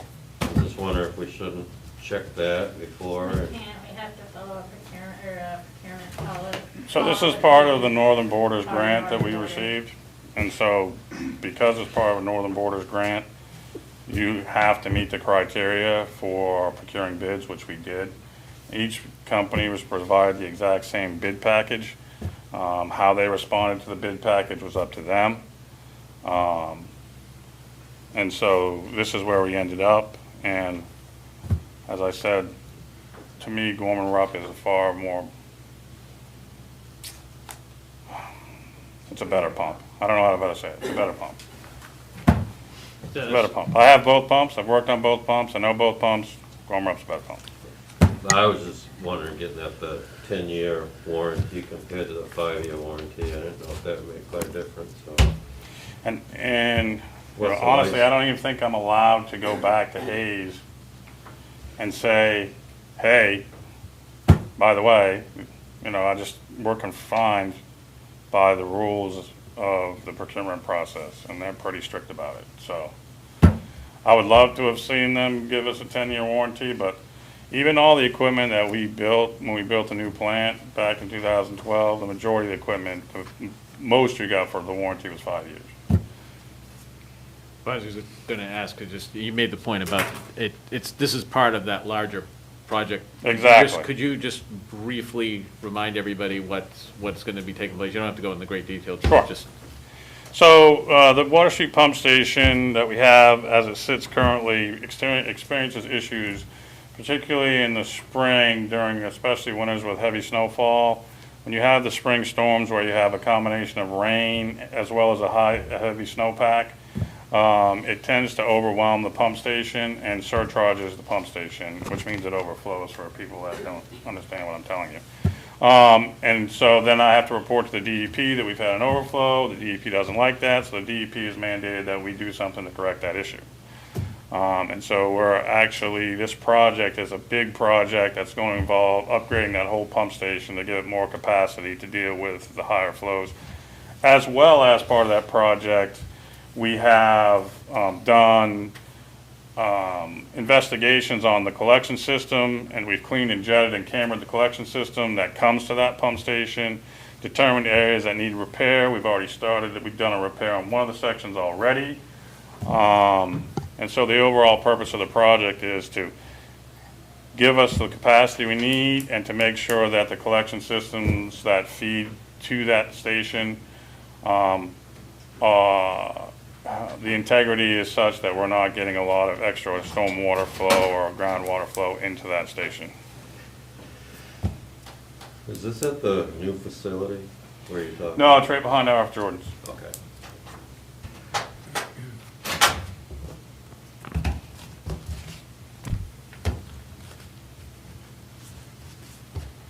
Mr. Chairman, move to approve the bid proposal by Hayes Pump Company in the amount of $63,240 to be funded from the funds in the Northern Borders Grant and our matching funds. Second. you have a motion and a second. Any further discussion? All those in favor?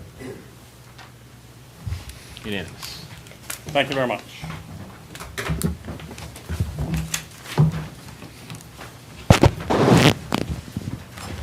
Have a good night. Good night.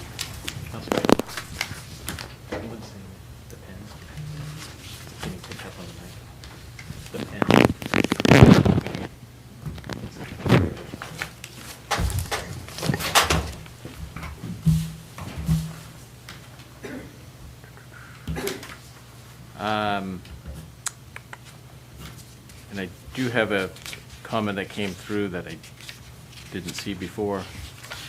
I will read. As a parent who happens to also be on the school board, I want to speak to all of the city council members. As a mom of a student in Ellsworth, I want to personally thank each of you for standing up for students during this pandemic. As private citizens, I see so many of you continue to help in so many ways. Trying to make sure our teachers, staff, and students get their needs met during this hard time means the world to myself and so many others. As a school board member of the committee for a return to in-person learning plans, I can just say that we met tonight on Zoom and had a good meeting. We will provide more information in our next public meeting. Thank you all for what you do. Abby Miller. Okay. And item 21, Council Order Number 032107, discussion and action on the role of Ellsworth within the Frenchman Bay Regional Shellfish Program. Here's your motion.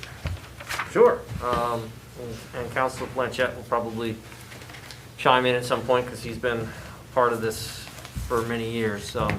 But basically, where we stand with the Frenchman Bay Regional Shellfish Program, although we understand the value that the program has afforded the Frenchman Bay area over the last several years since its conception some 10+ years ago. The reality is the areas that are being serviced are outside of the city of Ellsworth, the communities outside the city of Ellsworth, and for the duration of this program, Ellsworth has bared the burden of the fiscal responsibility for the program, the managing of the program, and up until 2 years ago, the law enforcement supervision of the program for the enforcement portion. And throughout this process, it's the organization, the Regional Shellfish Board, has become less and less involved, and the leadership has been somewhat suspect. And over the years, it's declined somewhat, and it's created more problems for our staff here at City Hall in the execution of the program, the selling of the licenses, and it's come time that one of these other communities really need to step up to the plate and take over the management of the program, in my estimation, and which is supported by our staff, as we've really run our course and we've done what we set out to do to support them and to uphold the organization. And at this point, we feel it's in the best interest of the program for one of the other communities to step up and take over the reins and relieve the additional burden from our staff. When the program began at its inception, Ellsworth took it upon itself at the request of the other communities, because we had a full-time staff that worked in one building, and to make it convenient for everyone to get their licenses, to renew their licenses, and any other paperwork. It was never meant to be a permanent status. It has been now for umpteen years, and we feel it's time for other communities now to take on this mantle and pass it around. We've had it for too long, as far as I'm concerned, for a group of 7 communities. So my suggestion would be to let the others share the wealth, so to speak. Questions? Is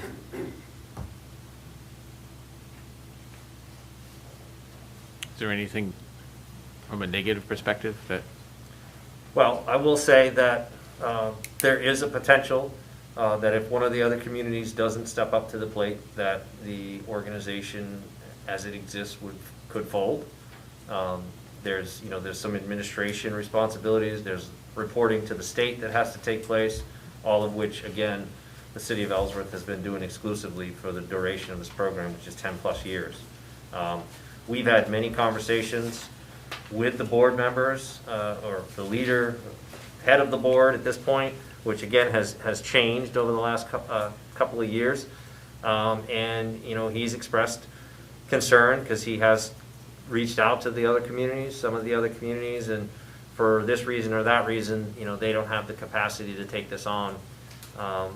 And so there is potential that could be a result of Ellsworth essentially saying we're not doing it any longer. But this isn't something that we're springing upon them. This is a conversation that we've been engaged in for at least the last 2 years, and we continue to get the same answer. None of the other communities can do it. Well, it's time for one of the other communities to do it. Thank you. How many people does it affect? I mean, in the city of Ellsworth, there's no shoreline per se to dig clams or. Right. There's no. So you're correct. There are no accessible, diggable clam flats within the city of Ellsworth. At last count, Heidi, how many like? 10, 14. Yeah. So around 10 license holders are residents of the city of Ellsworth, and now, if we were to no longer manage it, administer the program, and the program were to continue to function, then those individuals would still be able to get their license. They'd come here and buy their license just as they do now. If the program were to fail, then the individual communities that have these mudflats would then have to pass their own ordinances, and they would have to essentially police their own individual communities. And those, what would most likely happen is the diggers would have to go to the individual communities and purchase licenses within those towns for the access to their clam flats. So the 14 people, they don't dig in Ellsworth, right? They dig somewhere else anyway. No, Oh. correct. I guess it shouldn't matter much at all then. So the way the program works is you have 7 communities that all pay into the program. And all 7 of those communities, with the exception of Ellsworth, have viable mud flats where Right. people go and, but you buy one license and that gives you access to all of those communities to dig clams in. I see, yeah.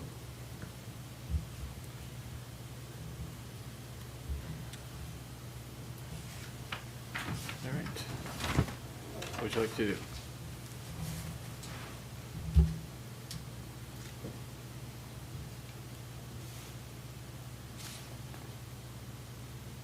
Mr. Chairman, I would move to give 90 days' notice to the Shellfish Committee of Ellsworth's withdrawal from the program. Second. I have a motion and a second. Any further discussion? All those in favor? Unanimous? It's approved. Item 22, Council Order Number 032108, discussion and action on approving a resolution declaring Ellsworth as a Second Amendment sanctuary city, sponsored by Councilor Kaplan. And just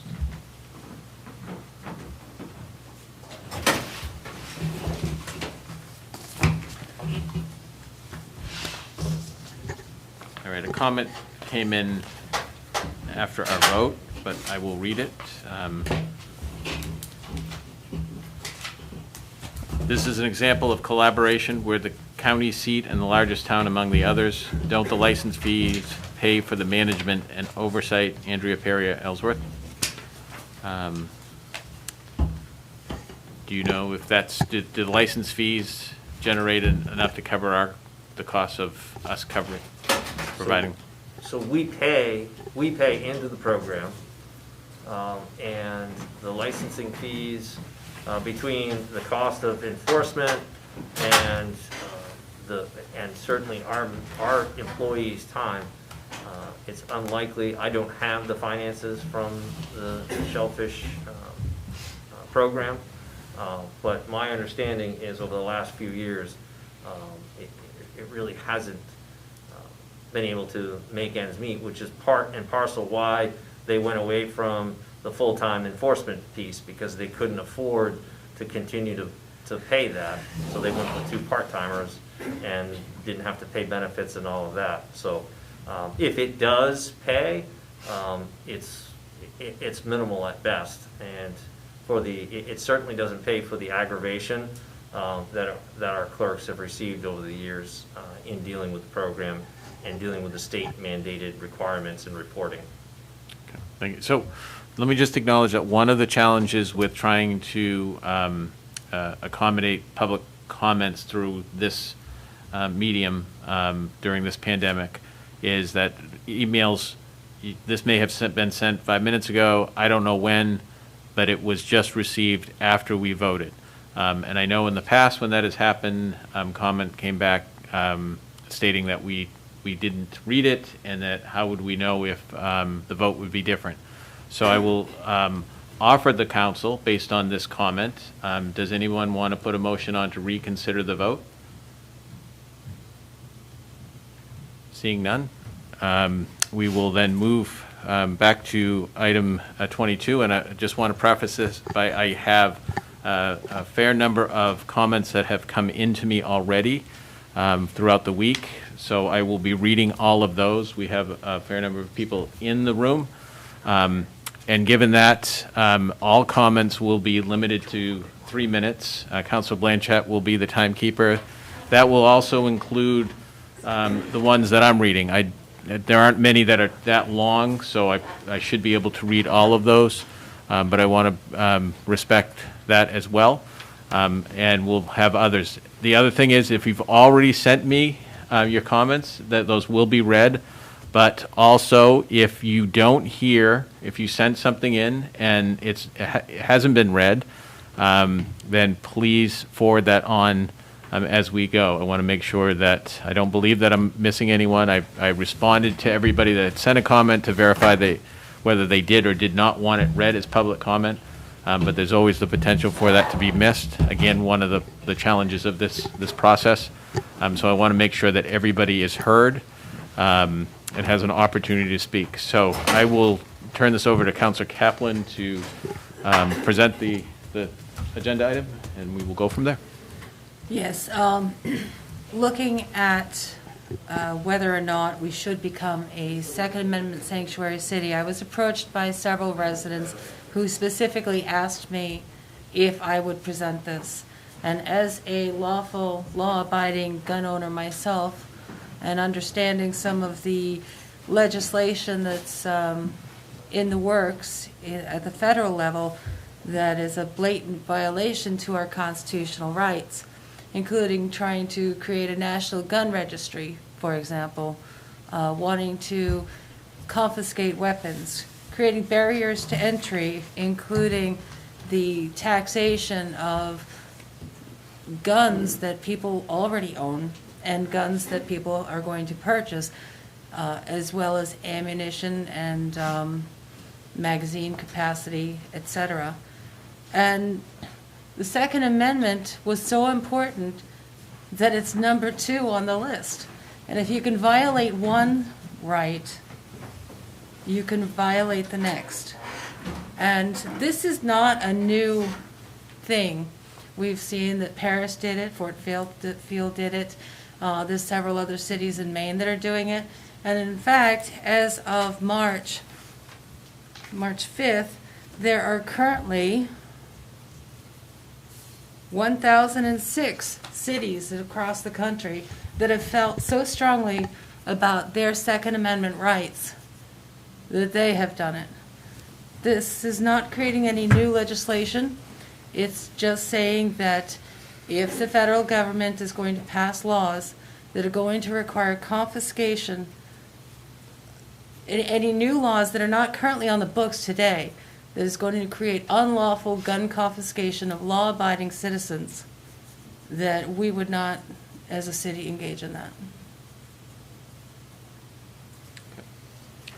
So I will, we'll take the public comment first. I would ask, again, we have a number of people. I certainly want everybody to be able to have their say, but also recognize that we have a lot of comments. So if there's a point that's being made over and over, to emphasize that, but to be able to make your other points would be appreciated.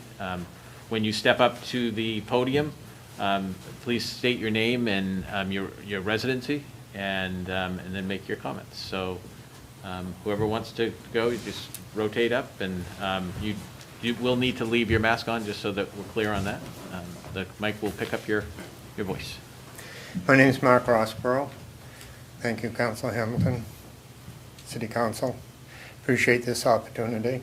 I know the work that you folks go through sitting on the council. I sat there some 30 years ago for 2 different terms. John Phillips is still there. He was there when I was sitting there, and I think he was in the exact same seat.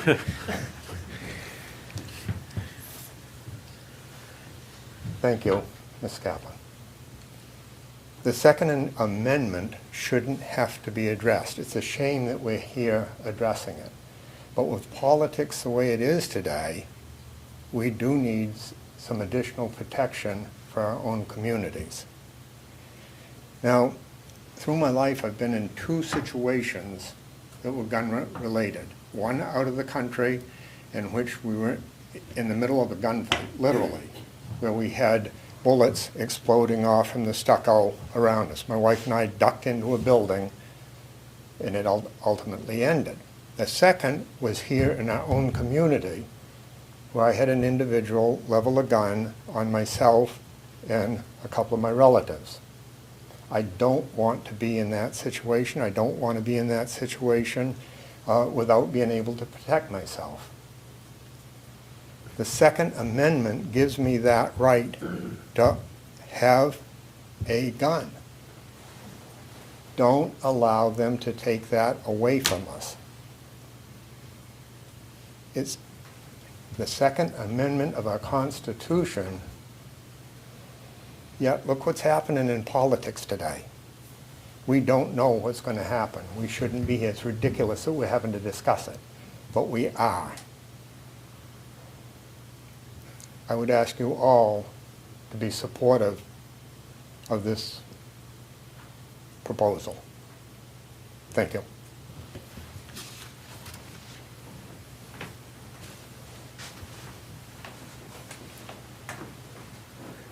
Larry Bull, thank you guys for doing this. I am one of them that reached out. I've sent an email. Our Second Amendment right is exactly that. It's our God-given right. Nobody should be taking that away from us. And that's pretty much all I have to say. I appreciate you guys doing this for us. It really means a lot. Thank you.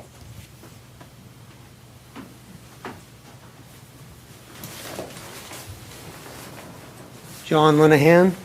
Just want to read a couple things. I'm pro-Second Amendment. I believe every counselor here, I think, I could be mistaken, excuse me for fogging up, with these masks and stuff, it's hard. But I think every counselor here swore an oath that they would uphold the U.S. Constitution. Correct me if I'm wrong on that. Here's a U.S. Constitution, a U.S. Supreme Court ruling called the Law of the Land. It says the general misconception is that any statute passed by legislators bearing the appearance of law constitutes the law of the land. The U.S. Constitution is the supreme law of the land, and any statute to be valid must be an agreement. It is impossible for a law which violates the Constitution to be valid. This is distinctly stated as follows. All laws which are repugnant to the Constitution are null and void. U.S. Supreme Court, Marbury versus Madison, 1803. Our founding fathers gave us our Constitution, and it's a original intent of the Supreme Court, which has been done for hundreds of years, is to support it and defend it 100%. There seems to be a movement right now to do away with that Constitution, and I hope that we have the support of our City Council here unanimously, as you have in some other things tonight, for the Second Amendment and for our Constitution. And I think that can be applied as well to the communication that Dale had earlier on the school system. The executive orders that are hindering our school system from being open right now are not laws. They're in violation of our Constitution. So if you want to study that a little further, this same application can apply for the Second Amendment, can apply for reopening the schools as well. And I think we just need to get back to our basics, and patriots and councils like our own city council here need to step up, do a little research, and defend our constitutional freedoms and our rights. Thank you very much.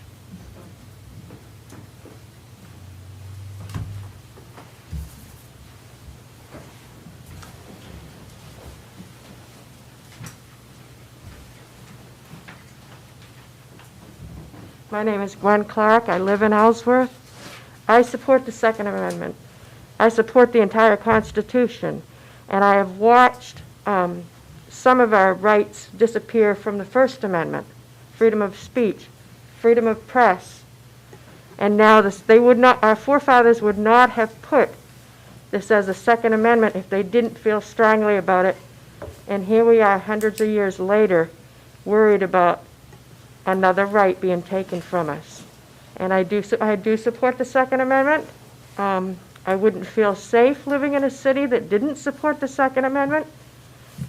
And I just want to say I think that this is a good idea to start.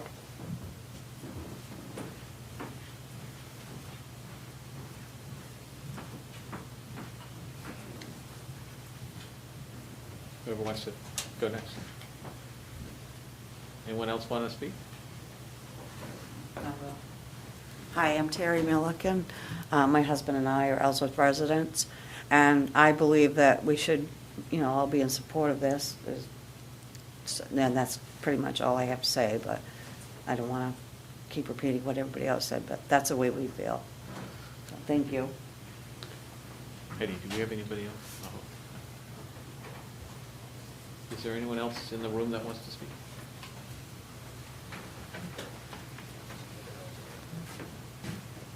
Good evening, I'm Robert Duham. Thank you all for being here.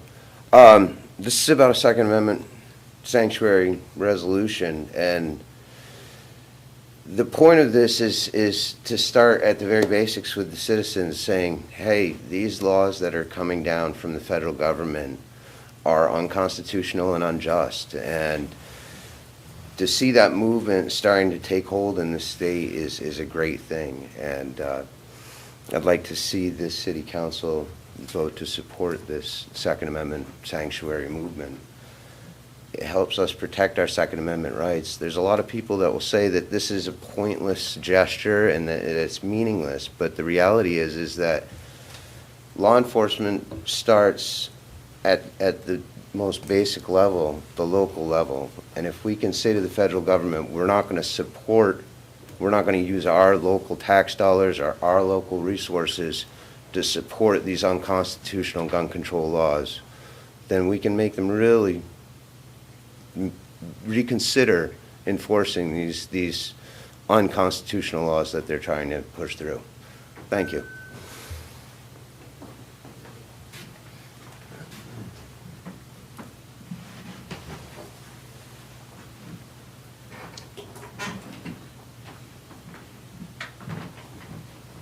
Anyone else in the room? All right. Let me start reading the comments that have come through. And there, okay. So I will read through these. And bear with me as I have to open each one, and it takes a second. Hello, I am definitely pro for this proposal. I am an Army vet and retired law enforcement and have lived in Ellsworth over 2 years. The pattern of restricting firearms has been repeated throughout this nation. Therefore, any infringement is a crime. Thank you, Tommy Justice.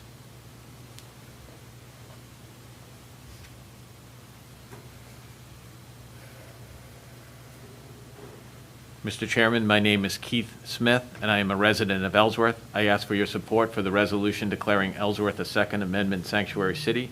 My interest in this matter is twofold. First, I feel strongly that citizens, and by extension our communities, must take a stand and be counted for our constitutional right to have and bear arms. Second, I would like to know definitively how each councilor feels about making such a resolution. I would like to elucidate more, but I am running out of time as it is now being considered. Thank you.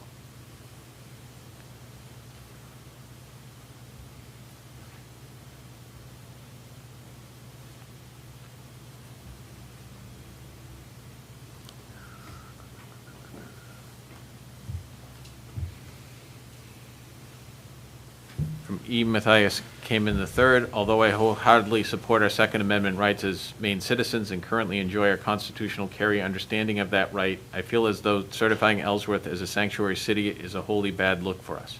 Not only will it bring undesirable attention to our community, statewide and nationwide, it will harm our city's reputation as a welcoming community. Nevertheless, it also appears to be a political move by Councilor Kaplan to increase her own notoriety and will not make our community any safer than it already is. If you want to make it a sanctuary city, how about dealing with the sheriff's office and how they denied health services to our citizens in the county jail for months this past year, or declare Ellsworth a sanctuary for those immigrants and asylum seekers coming to this country for a better life. This council has far more pressing concerns.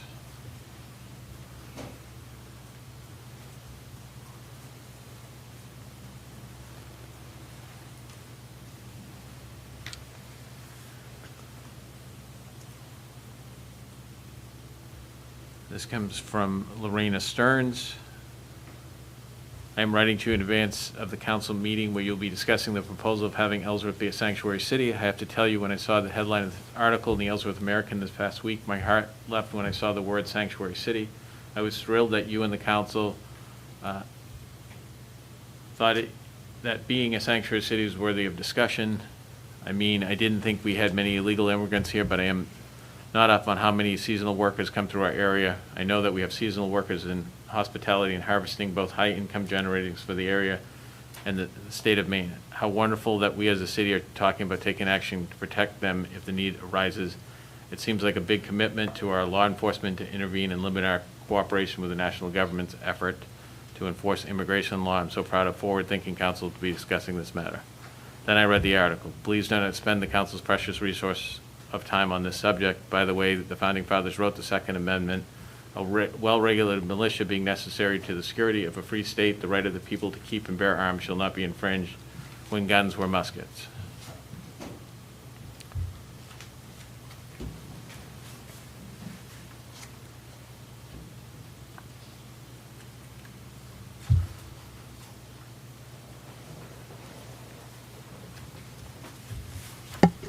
This is from Todd Little-Sebold, Ellsworth resident.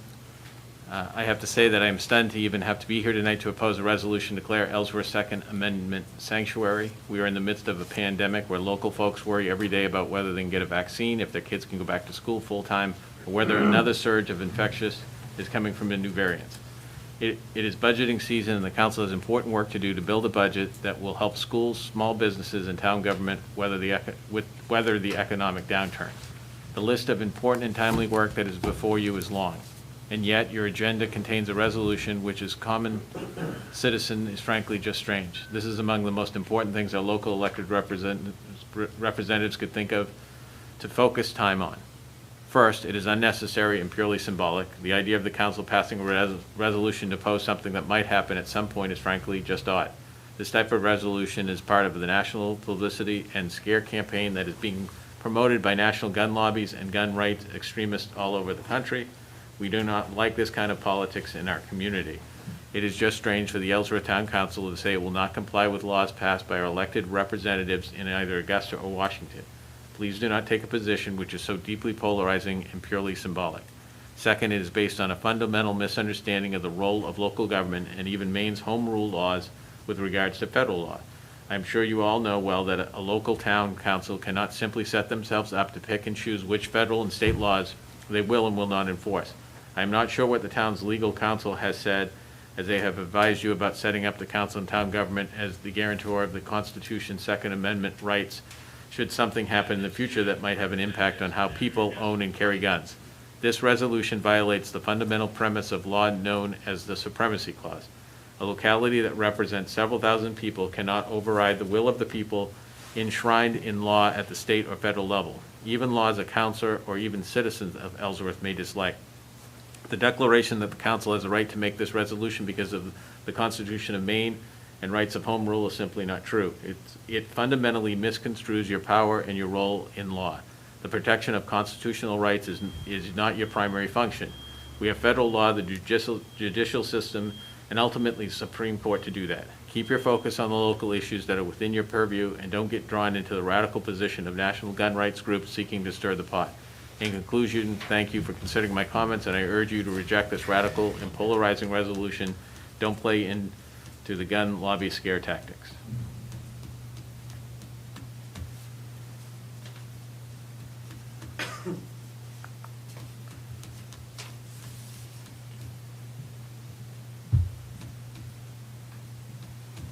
Andrea Perry, Ellsworth. I do not support this resolution. It does not reflect the diversity of views in the city. We have guns in our household, and we support sensible measures that will improve the safety of our communities.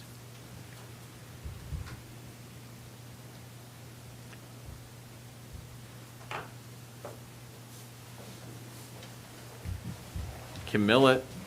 Hi, Dale. I would like to see the City Council approve this. In my opinion, it just reaffirms the rights already guaranteed to citizens by the Constitution. Many cities, towns, counties, and entire states are enacting this. I believe it is in the best interest of the residents of Ellsworth.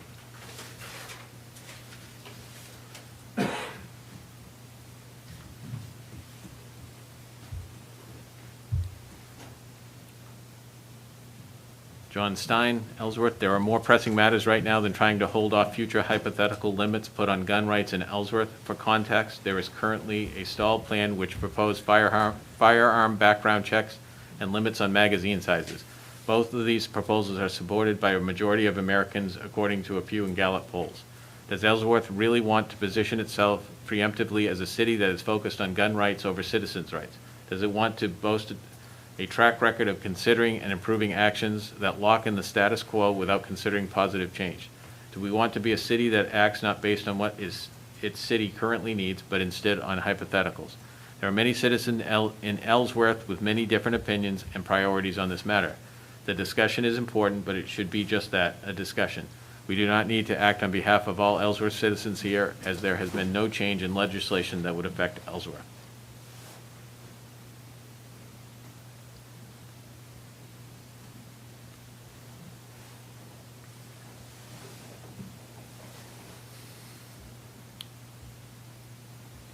Leslie Harlow, in regards to the topic of Ellsworth's consideration of becoming a Second Amendment sanctuary city, I believe that the citizenry would like to hear the opinion of the city attorney on this matter. Is this an enforceable action if Ellsworth were to become a sanctuary city? Does this open the city to potential litigation?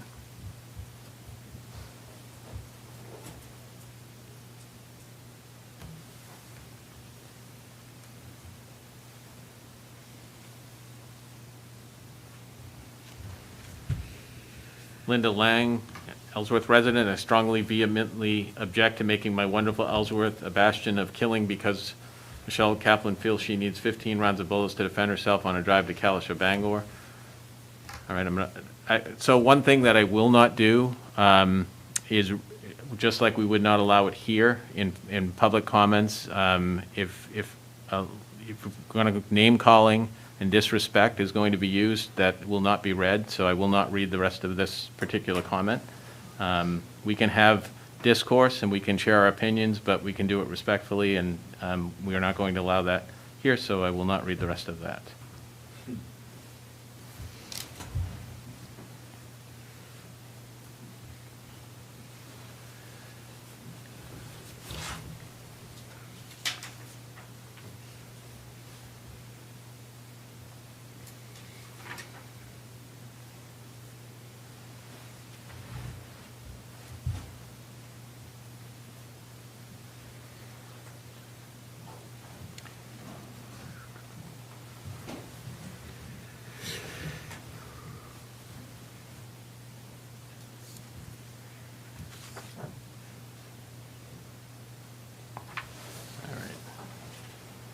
Still have many more to go, so please bear with me. Mr. Chairman? Yes. Can we take a 5-minute break before we continue with this, thank you. please? Yes, let's do that. We will take an official 5-minute break, so we are at recess for 5 minutes. Thank you.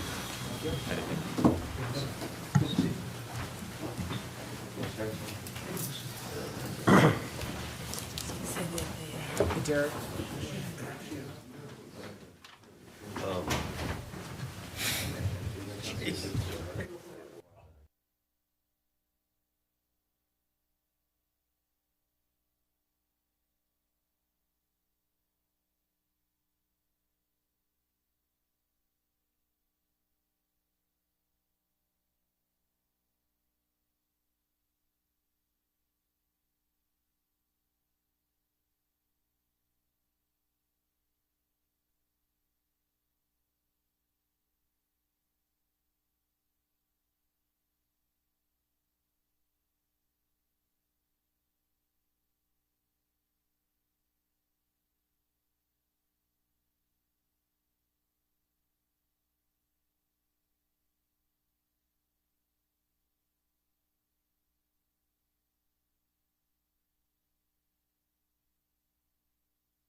Jenna, did she leave?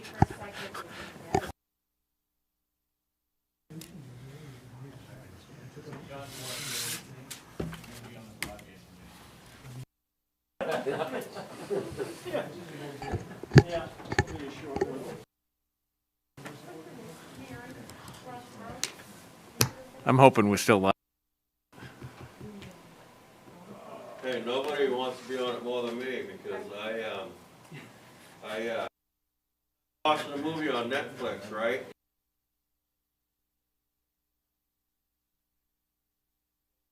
I'm so mad.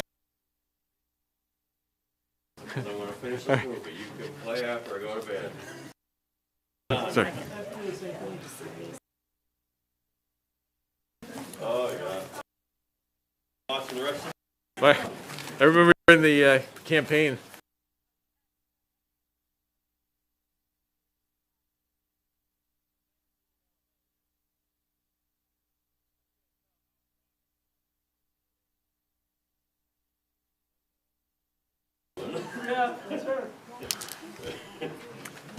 All right, are we ready to resume?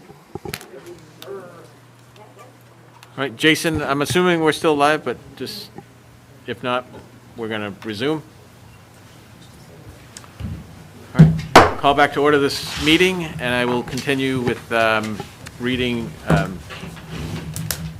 what I've received. I am writing in regards to the proposal to make our town a Second Amendment sanctuary. I would greatly appreciate knowing that as citizens, as a woman, as a mother of a young baby, as a resident of the great state of Maine, that my right to protect and defend myself and my family will not be considered unnecessary. I implore the council members to take this action in light of controversial actions taking place around our country and with local interest in mind. No woman or honest citizen should have her rights taken away for political games or misguided compassion. As a teenager, I was a victim of a violent assault, and to know as an adult I am legally allowed to carry what we might call the equalizer, it brings a sense of security and responsibility, and as our Constitution states, it shall not be infringed. Thank you for your consideration, and hope you and your colleagues do not hesitate to preserve all our rights.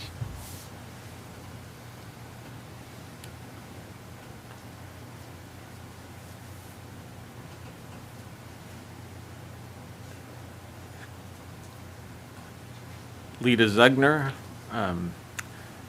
I am writing to express my opposition to Agenda Item 21, now Item 22, on approving a resolution declaring Ellsworth a Second Amendment sanctuary city on tonight's Ellsworth City Council agenda. The proposed resolution is a political statement which has no place in the governments of our city. I oppose this effort to define Ellsworth as above the law, further to create a public persona that defines our city at the request of a few citizens is undemocratic. I believe this would make Ellsworth less appealing to many businesses and as a residential community.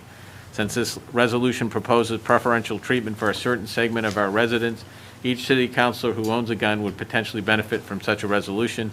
I see this as a conflict of interest that would require those councilors to recuse themselves from this vote on behalf of their constituents.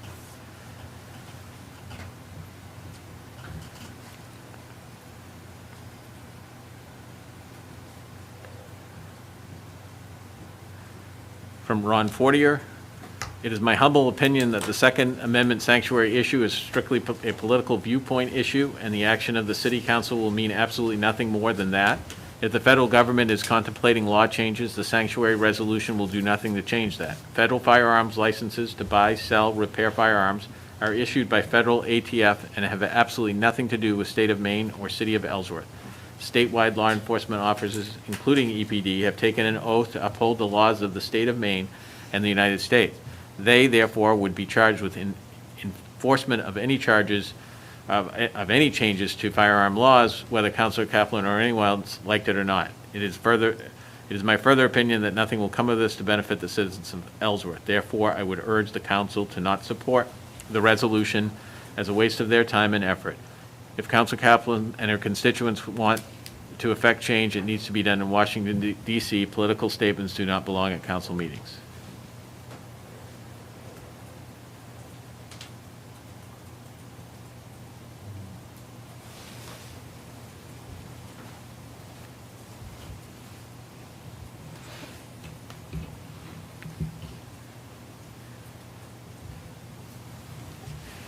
As a farmer and resident of Ellsworth, I feel that passing the Second Amendment sanctuary for the city is vital. I wish it wasn't, but given recent passage of bills in the House this week in D.C., I feel it necessary. Given that politicians say things like, no one needs more than 10 bullets to kill a deer, it seems they have lost touch to the common folks.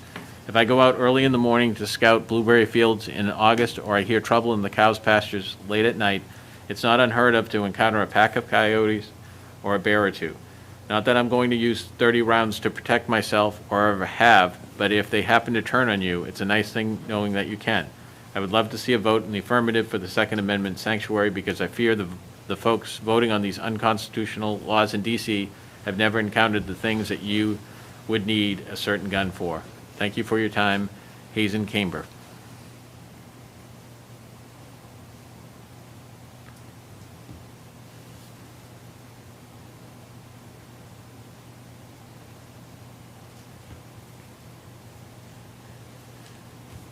As a citizen of Ellsworth for 30 years and a senior citizen, I fully support making Ellsworth a sanctuary city, upholding our Second Amendment rights. When guns are taken away from law-abiding citizens, only criminals will have them, leaving us no way to defend ourselves.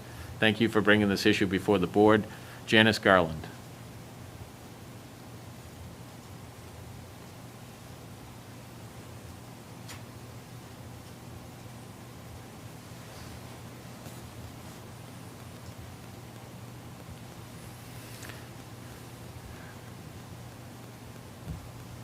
Good morning. I'm writing this to express my support for the Second Amendment sanctuary proposal. I believe Ellsworth could have a positive and real-world impact on what millions of citizens feel is a dilution of our constitutional rights. I and others have the courage to stand up and fight for our rights as our elected officials.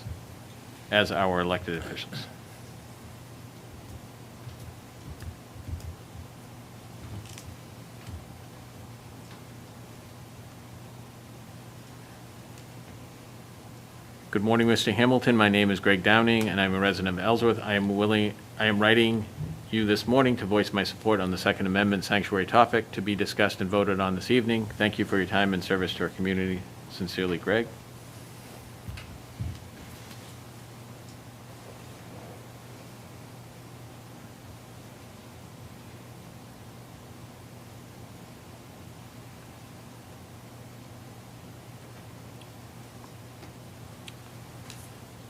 Dear City Councilor members, I am writing to oppose the measures to make Ellsworth a sanctuary city for the Second Amendment. Federal regulations are necessary to protect the public and individuals. Law-abiding citizens do not need to worry about these regulations affecting their rights. Background checks are necessary, as are many other regulations. They keep guns out of the out of the hands of people who should not have them. Women will especially be at risk if our city takes this measure.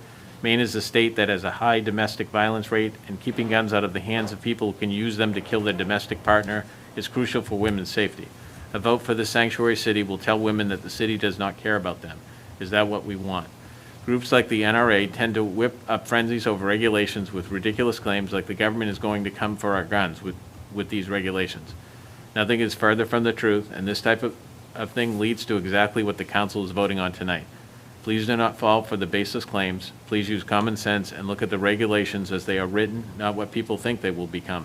Please vote against making Ellsworth a sanctuary city for the Second Amendment. Thank you, Pilar Burmeister.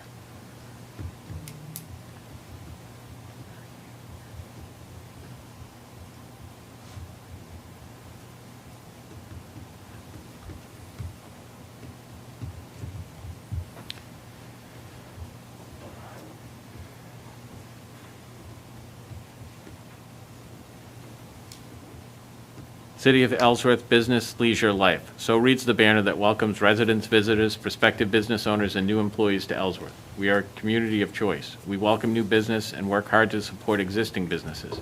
We are at the crossroads to Down East Maine with all of its opportunity for recreation and relaxation, the gateway to Acadia.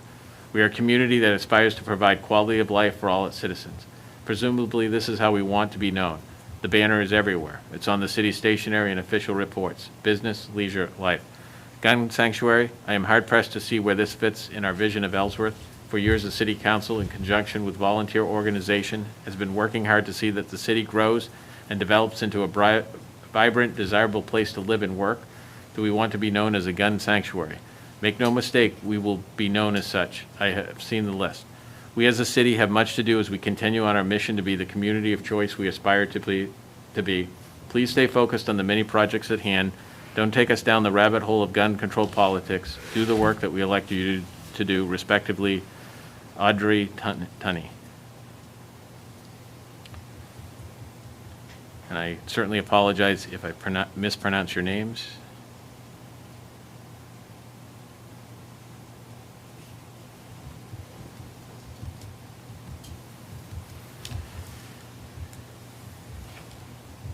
Dear Dale, thank you for the chance to share my thoughts about the proposed Second Amendment sanctuary status for Ellsworth, which I sincerely hope will never come up for a vote. This is an example of dog whistle politics at its worst.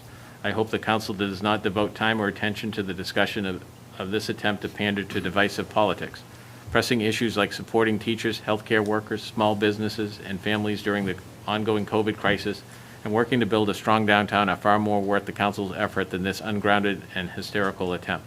As a teacher has to lie on the floor of a classroom with their students a few times a year to practice lockdown drills because of the laxity of gun control in the U.S., I have strong opinions about guns, as do many other Ellsworth citizens. But let's not use the very limited platform of Ellsworth City Council to debate what is a statewide or national issue. The question of gun control versus gun rights is a complicated one, and simplistic responses like the sanctuary idea simply harden disagreements and potentially depict our city as an uninformed backwater, as recent anti-mask mandates have done to other towns in Maine. Kaplan's proposal is not the proper response to a complicated and contentious issue. Please postpone this motion indefinitely and move on to more productive, more pressing, and more valuable topics. Rebecca Lehman.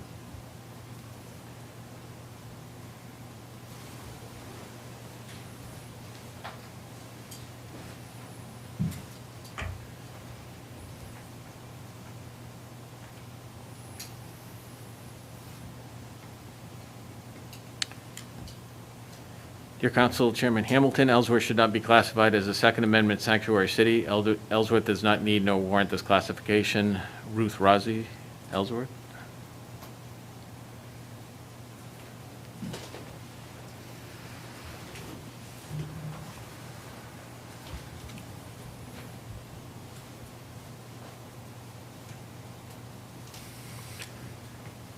I would like to register my passionate disapproval of Councilwoman Kaplan's request to declare Ellsworth a Second Amendment sanctuary. In these times of horrific mass shootings, 2,654 since Sandy Hook, according to, and there's a website link, and increasing daily gun deaths from homicides, accidents, and suicides. Over 100 people die per gun per day, according to multiple fact-based sources. This is not the time to protect guns and gun owners, makers, but rather we must protect people's lives. And we need alarmists seeking to incite fear through dissemination of incorrect and or incomplete information to fact-check the rhetoric and perhaps focus their energy on sensible, informed, thoughtful, constructive solutions to the gun rights, gun violence issues plaguing our country. Mr. Hamilton, please vote against this misguided and unnecessary proposal to declare Ellsworth a Second Amendment sanctuary. Thank you for hearing me. Sarah Hessler, Ellsworth.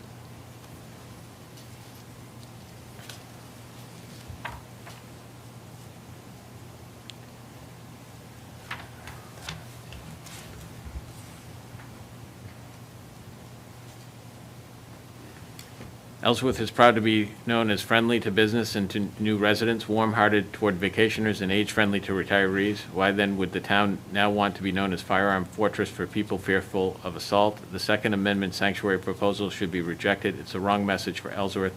Jean and Alan Workman.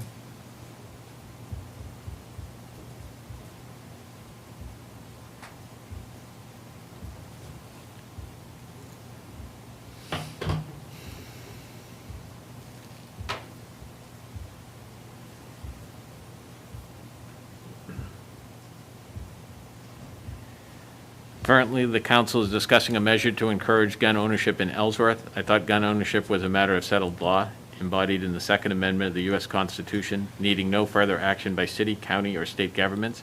Has there been a big increase in crime that our law enforcement officers haven't been able to handle? From my regular reading of the paper, it seems our law enforcement officers quickly and effectively respond to any situation that arises. Law enforcement officers already face too much potential danger.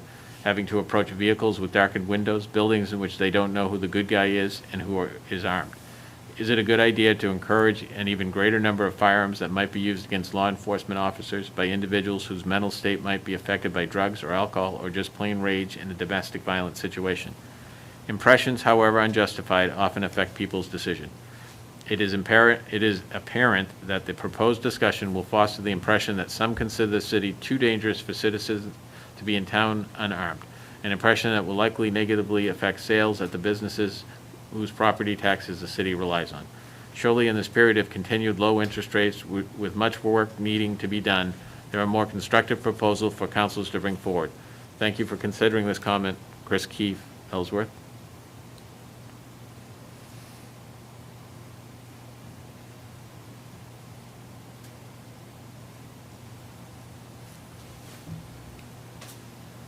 After attending the Green Plan Zoom presentations and seeing the work done by Heart of Ellsworth, I see a community of dedicated citizens intent on making Ellsworth a beautiful, welcoming city where people will stay, shop, connect, and contribute to the community's economic vitality. Labeling Ellsworth as a sanctuary city will transform Ellsworth into an ugly vision of a city where citizens must arm themselves because of perceived but imaginary danger. Is this really the impression you want residents and visitors to have of Ellsworth? Guns kill people. It has been easy to forget about all the school shootings perpetrated with AR-15s while schools are doing remote learning during the pandemic. Tragically, they are bound to keep happening because of easy access to guns. Let's make Ellsworth a welcoming city, not one ruled by irrational fear-mongering.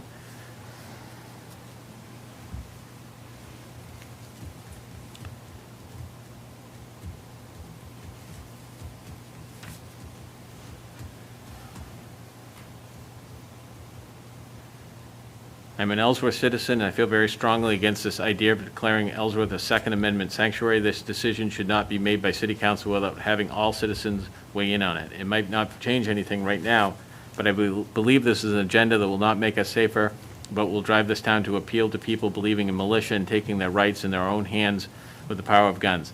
That is something we don't need in our town that is home to so many families and children. Anna Pazarekis.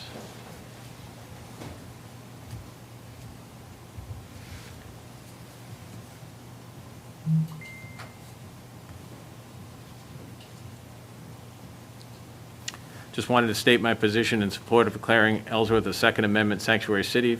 Feel free to add my name to any public roster in support of this. Patrick Downey, Ellsworth.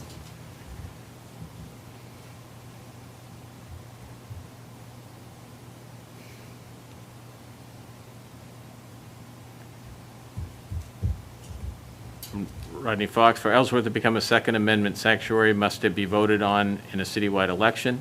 If Ellsworth is a Second Amendment sanctuary, would anyone from anywhere be permitted to come here and carry a concealed or open firearm without a permit? If a resident of Ellsworth, a Second Amendment sanctuary, be permitted to go to a non-Second Amendment sanctuary and carry a concealed or open firearm without a permit?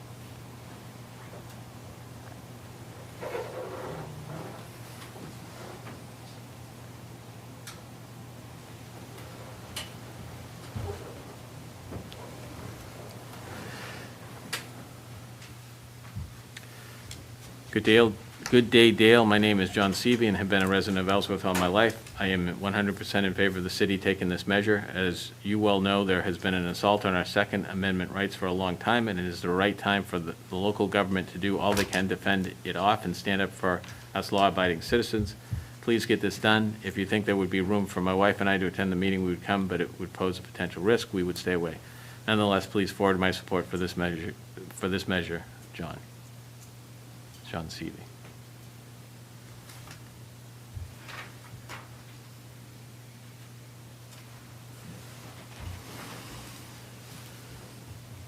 We are Ellsworth residents and are writing to say that we oppose the Second Amendment sanctuary measure being proposed by the City Council. We do not feel that Ellsworth residents need assault weapons and high-capacity magazines. We do not think that Ellsworth should become a sanctuary city. Please vote against this measure. Sincerely, Nancy and Michael Harrington.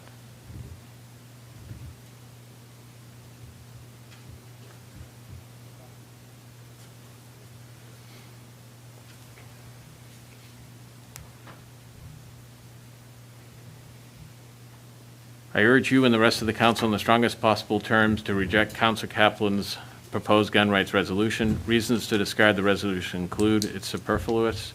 I've been trained to shoot pistols by a veteran and a police officer. I know my gun safety and protocol. In the summer, I can hear my neighbors down the road target shooting nearly every evening.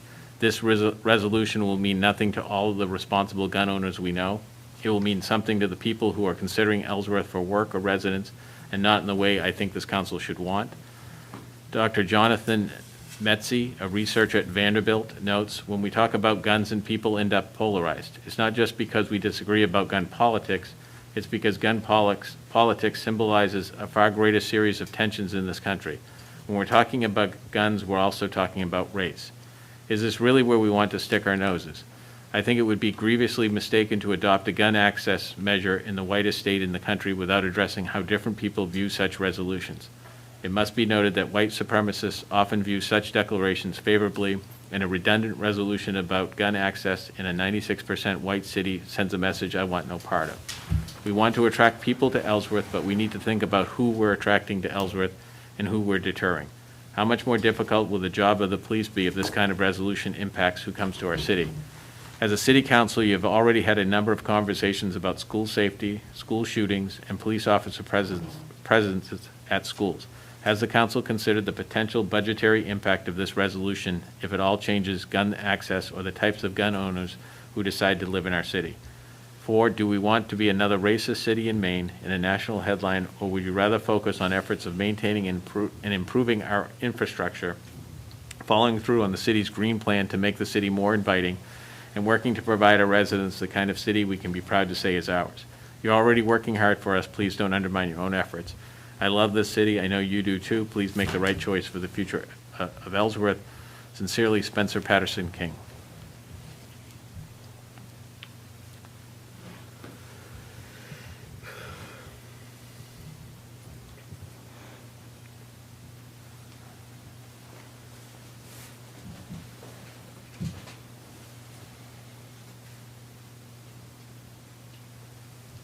Having just read the Ellsworth American article on the Second Amendment legislation and Kaplan's push to make Ellsworth a gun sanctuary, I am saddened. When I worked for the Head Start program, I traveled Route 9 from Ellsworth to Calais, Eastport, and Lubec regularly. Never did I feel the worry that I needed a Glock in hand. No citizen needs an assault rifle, and to say it supports Maine manufacturing is just plain skewed. This is a slippery slope, and I encourage you and the council not to go down it. Guns are the problem, not the solution. Phyllis Young.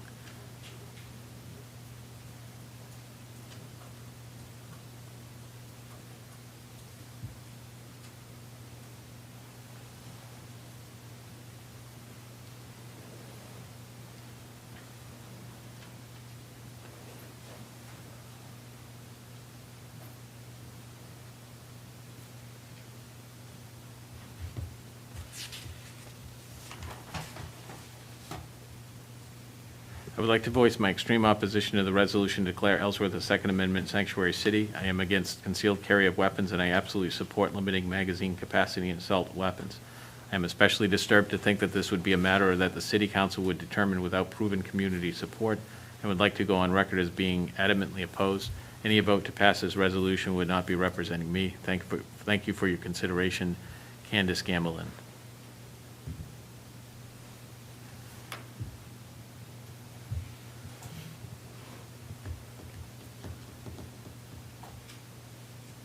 The Second Amendment is the standard that protects citizens. We don't need a sanctuary city ordinance suggested by a few people to a council member. This muddled-headed idea won't attract families and businesses to our city, save resources and your energies for what we need now and for our future.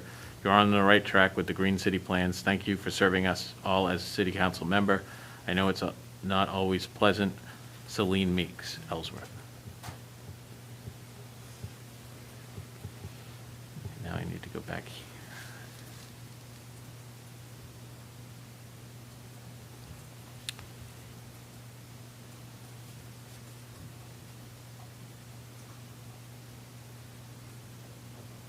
The city of Ellsworth is smarter than to play into the game plan of the NRA and spread fear. This is their game plan, not ours. I am opposed to any action our city council is supporting this action. Jeffrey Smith.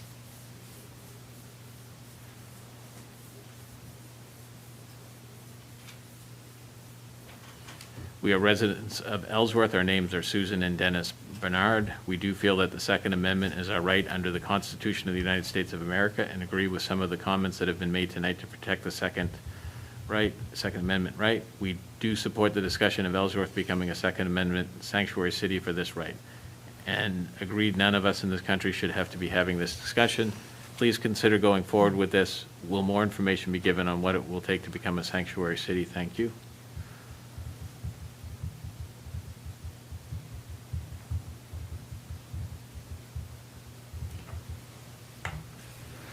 Dear Chairman Hamilton, I am a gun owner. I am also a business owner. In a typical non-COVID year, there are around 3 million visitors who pass through our city. We have an opportunity to persuade some of them to pause and explore our community, to visit our historical and cultural institutions, and to patronize our local stores and restaurants. We may even convince some to join us, either as residents or business owners or both. This proposed resolution would do nothing to aid that effort. Please reject this nonsensical and unnecessary measure. Sincerely, Paul Markosian.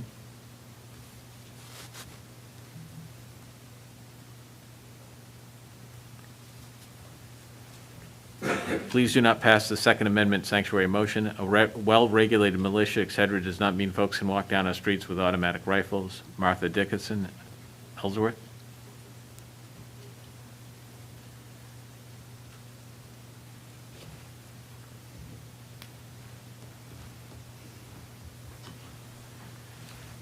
I just want to express my frustration about the proposal that Ellsworth become a sanctuary city with a plan to not follow potential federal gun safety laws. First of all, the role of the city council should not be to address which federal laws our city plans to follow. Secondly, this proposal seems to be taking aim at a straw man argument that the federal government is planning to take guns from all citizens.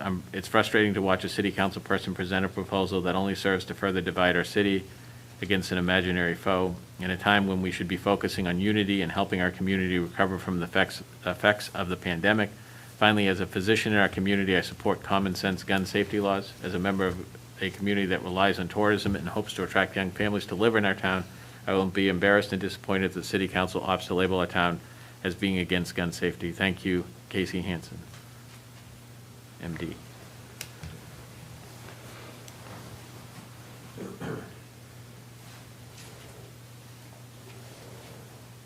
And I believe that is the final comment. All right, and I don't believe anybody has come in while I was staring at the screen. So at this point, do councilors have any statements? Councilor Kaplan? A lot was said about nobody needs an AR-15. Nobody needs a assault rifle. Number one, an AR-15 is not an assault rifle. There is actually no specified definition for an assault rifle or an assault weapon. A golf club can be an assault weapon in the wrong hands. The fact that there's so many people dictating what they feel that either I or you or anyone else should or should not have the right to have is the very reason that these laws or these potential laws are coming down the pike, when they are literally creating barriers to entry to express your constitutional right to own a gun with a $300 purchase tax, and you have to go through more extensive background checks. I've never not gone through a background check to get a gun. Never. Every time I purchase a gun, I go through a background check. Every time. And when I was asked by several residents if I would bring this forward, I have no problem doing that. Additionally, the Second Amendment specifically reads, a well-regulated militia being necessary for a free state, comma, and then it states the right of the people to keep and bear arms shall not be infringed. That is a two-part statement. The first part is the prefatory clause. That's what allows us to have the Maine National Guard. The second part is the operative clause. And if there's any doubt, look at the Federalist Papers. In Federalist 29, Hamilton wrote, not you, the other Hamilton. If circumstances should, at any time, oblige the government to form any form of or magnitude that an army can never be formidable to the liberties of the people, while there is a large body of citizens, little, if at all, inferior to them in discipline and use of arms, who stand ready to defend their own rights and those of their fellow citizens. This is talking about the individual right to keep and bear arms. It is no more important and no less important than your right to life, liberty, your pursuit of happiness. It is no less important than your right to free speech. And yes, the guns go into the hands of bad people all the time. 3 of the number 1 places where for gun violence are in designated gun-free zones with the most restrictive gun laws. Chicago, it is illegal to own a gun without a specific permit and all sorts of regulations, yet it's top in gun crime. Guns don't kill people. Bad people kill people. My right to own a gun came from our forefathers. Your right to own a gun. Whether you choose to own a gun or not, it's your right to choose to and your right not to choose. But we're not a democracy. We are a constitutional republic. And every single constitutional right was put there for a reason. To protect us from tyranny. And literally, people say, well, we're a democracy. No, we're not. We're a constitutional right, a constitutional republic, where the rights of the individual supersede the rights of the collective. As the saying goes, 2 wolves and a sheep decide what's for dinner. In a democracy, who you think's going to win? But in a constitutional republic, that sheep has rights.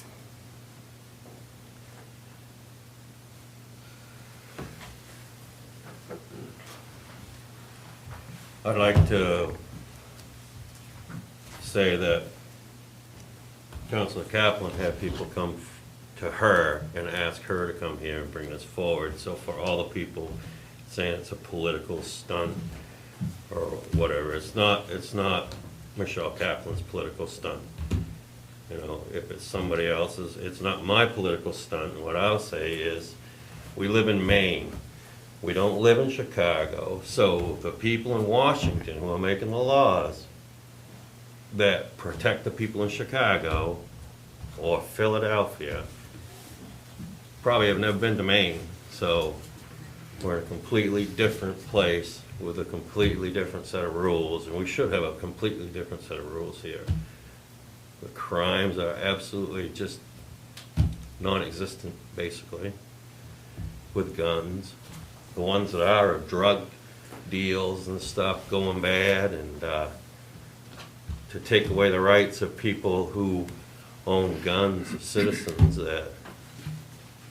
that legally own guns and have never committed a gun crime. I see absolutely no sense in it.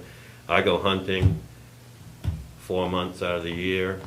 You know, without a gun, I'm going to be out there with a fork and a knife trying to cut the animal up and throw it on the grill, I guess. I kind of need that gun to shoot it. So there are lots of different reasons that I feel that it should be.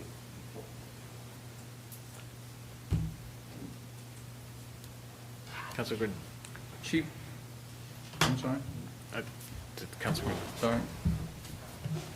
I'll try to stick to my script this time. I tend to get a little fired up on hot topics, and this definitely is a hot topic. I really appreciate and applaud those who have come forward and to have their voices heard. It's really difficult in these times that we're in right now. I have some breaking news. This is a number of residents who are sounding the alarm. And rightfully so. This is not political or racist, and insinuating such just fuels the fire. This is about one of our many constitutional rights that are under attack. This is about protecting our last line of defense. I understand many feel the mechanism for contesting unconstitutional laws is broken, and no one's listening. I'm listening, and I understand your frustration, and I'm very close to sounding the alarm, but I'm not quite there yet.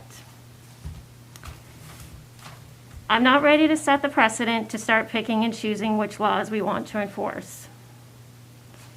I fully support our law enforcement 100%. And I don't fully understand what this would do to them. I'd like to learn a little bit more, and maybe City Manager and Police Chief Mosier could talk a little bit about that. If it would restrict them from enforcing certain gun laws and what this really means. I haven't had enough time to research the legal ramifications, and like one resident mentioned, I would like to have us seek legal counsel to see if this opens the city up for litigation. So I'm asking before I sound the alarm, let me do some more research. Let us all do some more research. Let's continue to monitor the situation closely, because I think we're at a boiling point. I don't mean to sound like Chicken Little here, but I think he's been canceled. Keep making your voices heard. We have to keep speaking up.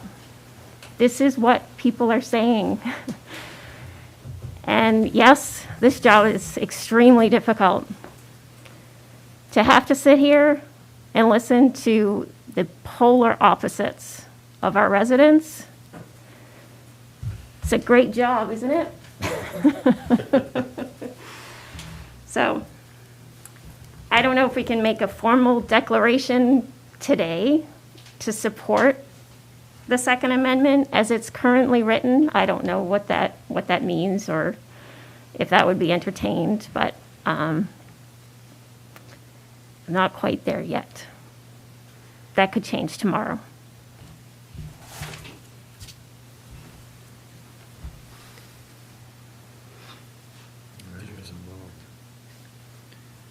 Police Chief Mosier, I'd like to get a professional's view on this. You've been a police officer for 20 years, plus or minus. So I would appreciate your input on this, please. Well, and to answer Heather's question specifically, as far as how it could potentially impact law enforcement, anytime you throw ambiguity into a situation where you have law enforcement police officers who are sworn to uphold the Constitution of the state of Maine, the Constitution of the United States of America, and the laws therein, it becomes more and more difficult for officers to understand where their priorities lie and where their parameters are in the job that they do every single day. The Second Amendment, we don't have the capacity, nor do we have the authority to rule on any laws and deem them unconstitutional. That's done at the Supreme Court of the United States of America. And so we can debate all day long the merits of the Second Amendment, and individuals all have separate and varying opinions as to what the exact wording of the Second Amendment means when it comes to gun ownership.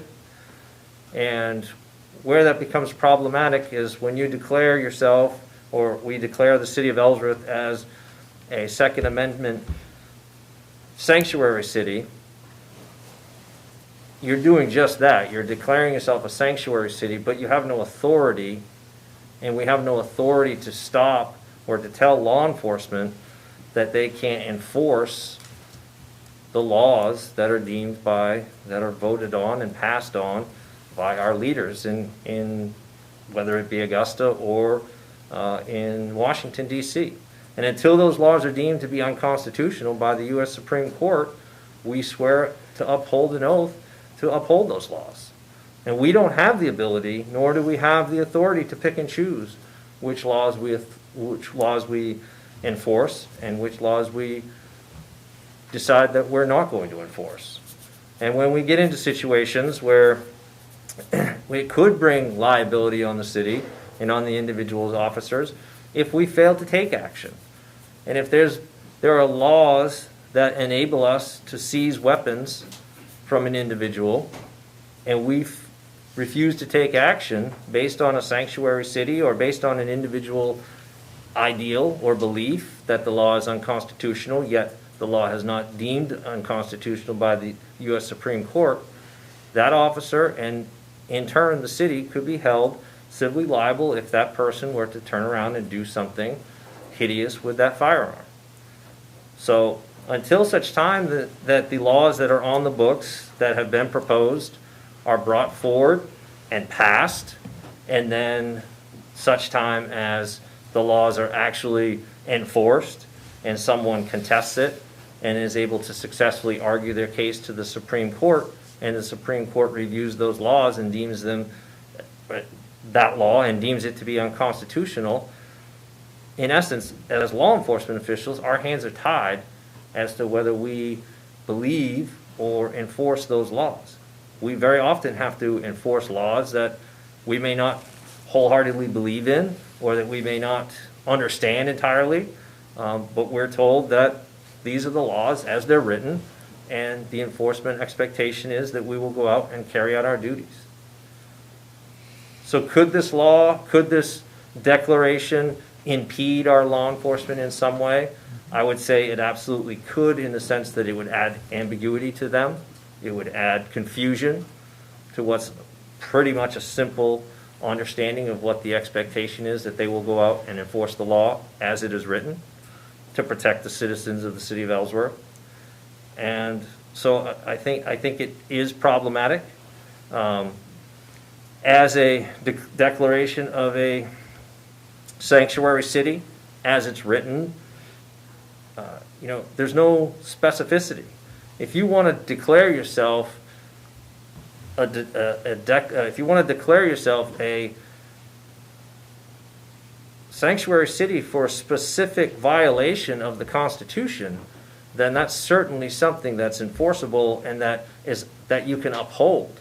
But to just blanketly state that you're going to be a sanctuary city for the Second Amendment and any gun control laws which you deem unconstitutional under the Second Amendment, as we've seen here tonight, it's completely implausible that you would ever be able to enforce that, or that you would ever be able to have an expectation that law enforcement or anyone else would have a complete understanding of what that means.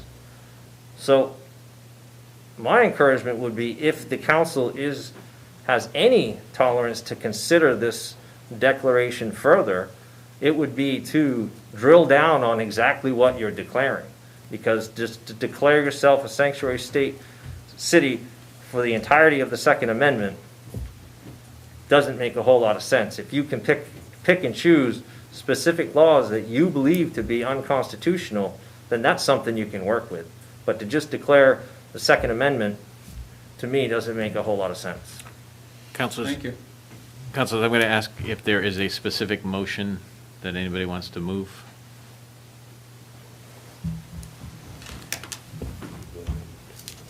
Well, I have a statement. I also have a question. I have a question as a federal employee. I'm not sure if I should recuse myself or not from the vote, because if we're voting against federal law, I'm asking. I would only be giving you my personal opinion, which is not very binding to anything. So I think you'd have to make your own decision on that. You're not voting against the federal law. If they made a federal law, I'd be voting against the federal law. But there is no law. So I know, so there is no federal law. Right. So if you can hold for a second, Council Miller, what I'd like to do is get a motion on the table, and then the council can continue with discussions and questions with that motion. So if we have one, if we don't have a motion, then that's fine too. I'm thinking maybe instead of voting tonight, take another month and think about it and gather some more information, because it seems like some people are. Is that a motion? Well, there is no motion at this point. I asked him if there was a motion. Well, he can let me know if he wants to make a motion, he'll speak up. I'm just thinking that maybe, we took another month to think about it, and then go to table it until the next meeting. So at this point, I don't hear a motion, so Councilor Miller, did you want to have a question? Another Well, one? I Was have it- a motion to table it, because I don't know how to vote. So, a friendly amendment to that, tabling is, the correct Robert's rules would be postponing it indefinitely, where it can be then revisited at some point. Tabling is really just putting it off for within this meeting time. So it can be brought back to the council by any council member in the future, if that's what you're looking to do. I make a motion to postpone.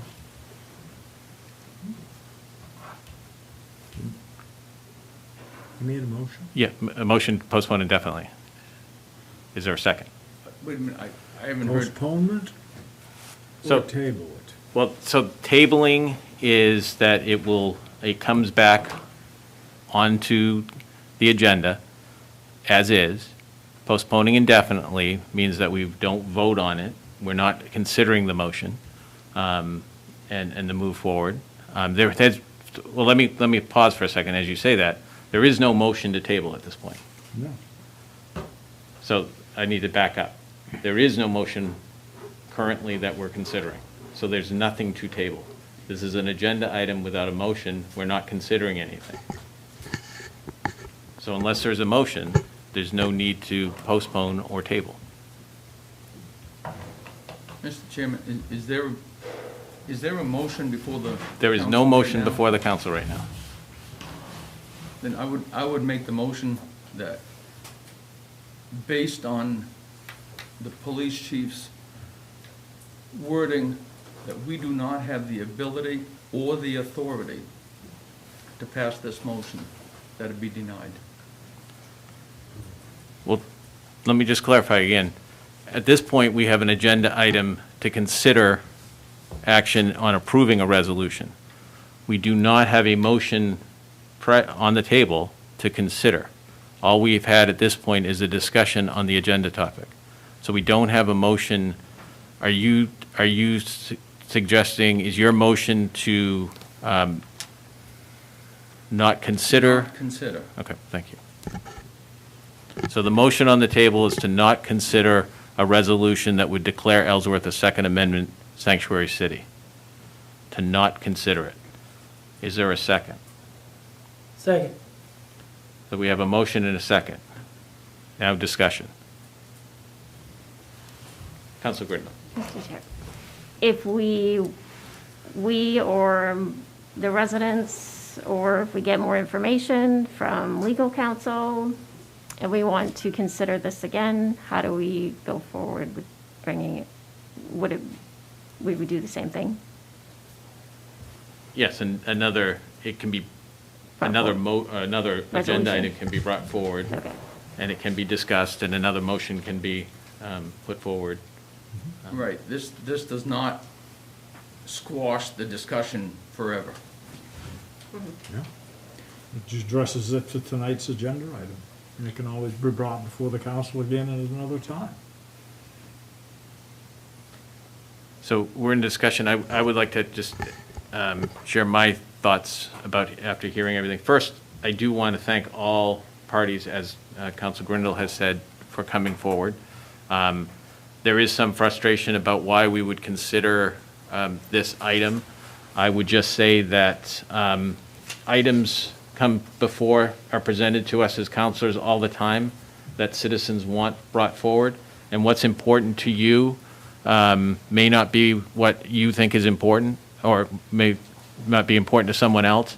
But it's part of our role is to listen to the community and bring forward issues for discussions and give the community a chance to weigh in on these topics, which is what we are doing this evening. So that's not a reason not to bring something forward. As far as the merits, I think I fully support the Second Amendment, and what I have trouble with is the concerns that Manager Mosher has put on the table, as well as the concept of sanctuary cities in and of themselves. Take the Second Amendment completely out of that. I have a real concern when this precedent started last year and a half ago, when cities across the country decided to declare themselves sanctuary cities and not enforcing laws that are on the books around immigration laws. When we start picking and choosing what we're going to do and what we're not going to do, I think it's a dangerous precedent. I think it's a dangerous process. We have a process for changing laws. We have a process for if executive actions are made that violate the Constitution. We have a process to go after that. And in a case, if that were to come to pass, I would certainly entertain my voice and the voice of the council, and certainly the city, to support action that would say, hey, this particular order violates our Constitution. I don't think we're there yet, and I'm really nervous about creating sanctuary cities for anything. I don't think that's what our framers wanted. I don't think that's what the Constitution says. So you can't pick and choose when you want to be a sanctuary city and when you don't. And you can't pick and choose when you think a city should enforce a law or shouldn't enforce a law. So on that basis, this is the kind of proposal that I don't support on that merit, not on the merit of gun ownership. I think that's an entirely different discussion, and I would have a different position on that point.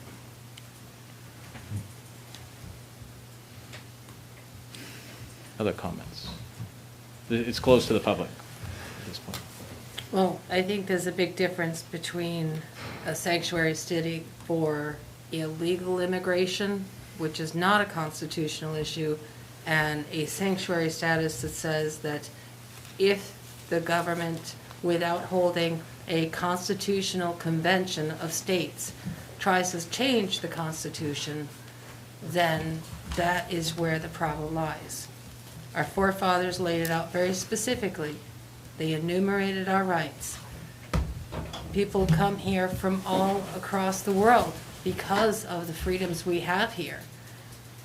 Many come legally, many come illegally. And there's a big difference between saying that it's a sanctuary city for illegal activity as opposed to holding our government accountable to follow the Constitution itself.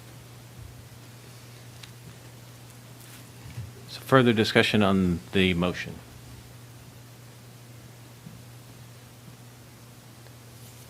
So we have a motion that is to not support the adoption of a resolution declaring Ellsworth a Second Amendment sanctuary city. So that means it doesn't support it, you don't bring it back? No, it doesn't mean that. It means that tonight. For tonight, it doesn't support it? Tonight is that we're not, so if you vote in favor of it, you're voting on what's in front of us tonight. Next month, there might be another proposal and another motion. This does not bind for future action, it just binds for the motion that sits in front of you at this moment. Restate the motion then, because I wrote not consider, and now you're saying not approve, so can you just state it and then take the vote on it again? Trent, you made the motion, so. To not consider. Consider. Do not approve. Discussion and action on approving a resolution is what's written there. So if a majority of us don't agree on approving it, we're voting to deny, to not approve.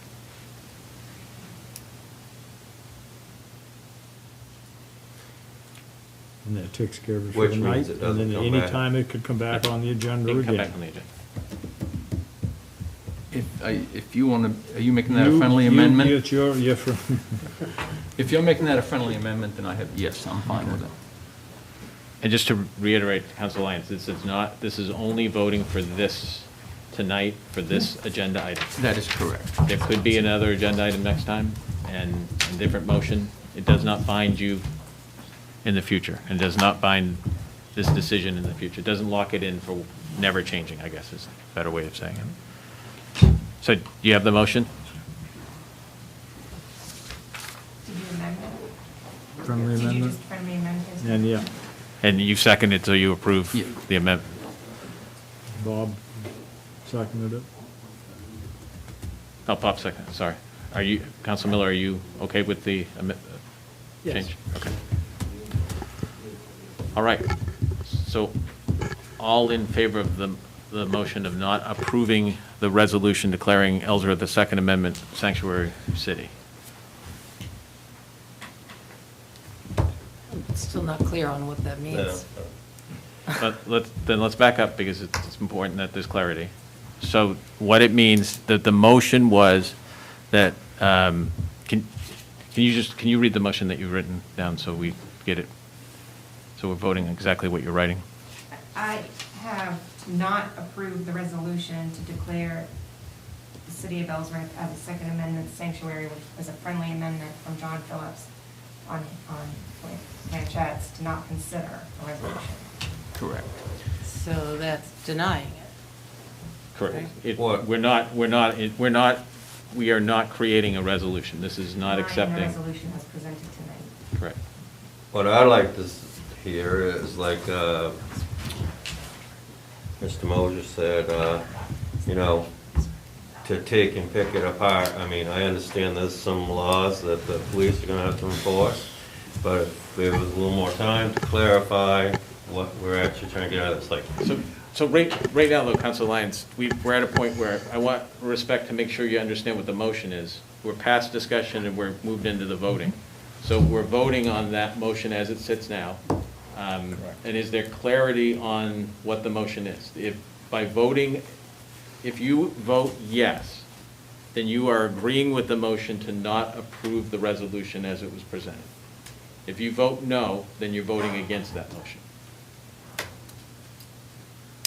Yeah, clarity. So all in favor of approving the motion? Didn't we just vote? All against?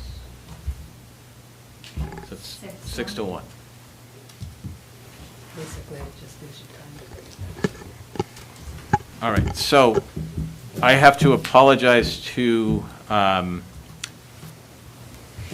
with all the emails, there was one public comment that came through early on that was intended for public comment that I did not get to as it ended up getting buried, and I apologize. It's from the heart of Ellsworth. What I would like to do is to make sure that if we could get this posted so that it's out there and available for the public to see, maybe on the website as a. Sorry, I was writing that. It's just a letter to the Ellsworth city manager, members of the city council from the heart of Ellsworth. I didn't read it during public comments, but I would like that posted so that the community can see it and refer to it as a way of, that would be okay.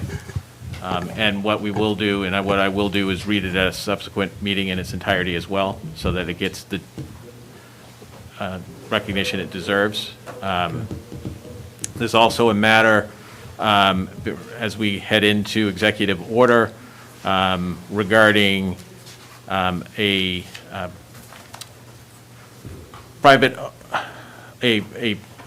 piece of property that the city owns, and a citizen is interested in purchasing it. However, it's a property that we have not determined whether we will keep or not. Ms. Marshall's here, so what I'd like to do is recommend that we include that, I think, because the nature of it is that I think it does warrant in the executive session, we can discuss that legal aspect of it and report back out on that and provide you with an answer via email and get back to you on that. So you're adding an executive motion, I mean, an executive A brief discussion on just the process. It's a process question in terms of the legal process around, I think you just need to add it like you did the other agenda item. Can't. Not tonight. okay, we'll have to, I mean, you can add it just like you did. You can't do it. Why is that? Address this thing that's on the agenda, that's it. So, in the executive session. okay, well, what I'll do is I'll pursue it tomorrow with legal counsel, and we'll get an answer that way. All right. Is there a motion, item 23, executive session to discuss personnel matters in accordance with MRSA Title I, Chapter 13, Section 405, Paragraph 6A? So moved. All those in favor? Unanimous. Executive session? Counselor, Chair Hamilton, are we coming out of executive session to report, or no? We are not coming out, we're not reporting out of executive session.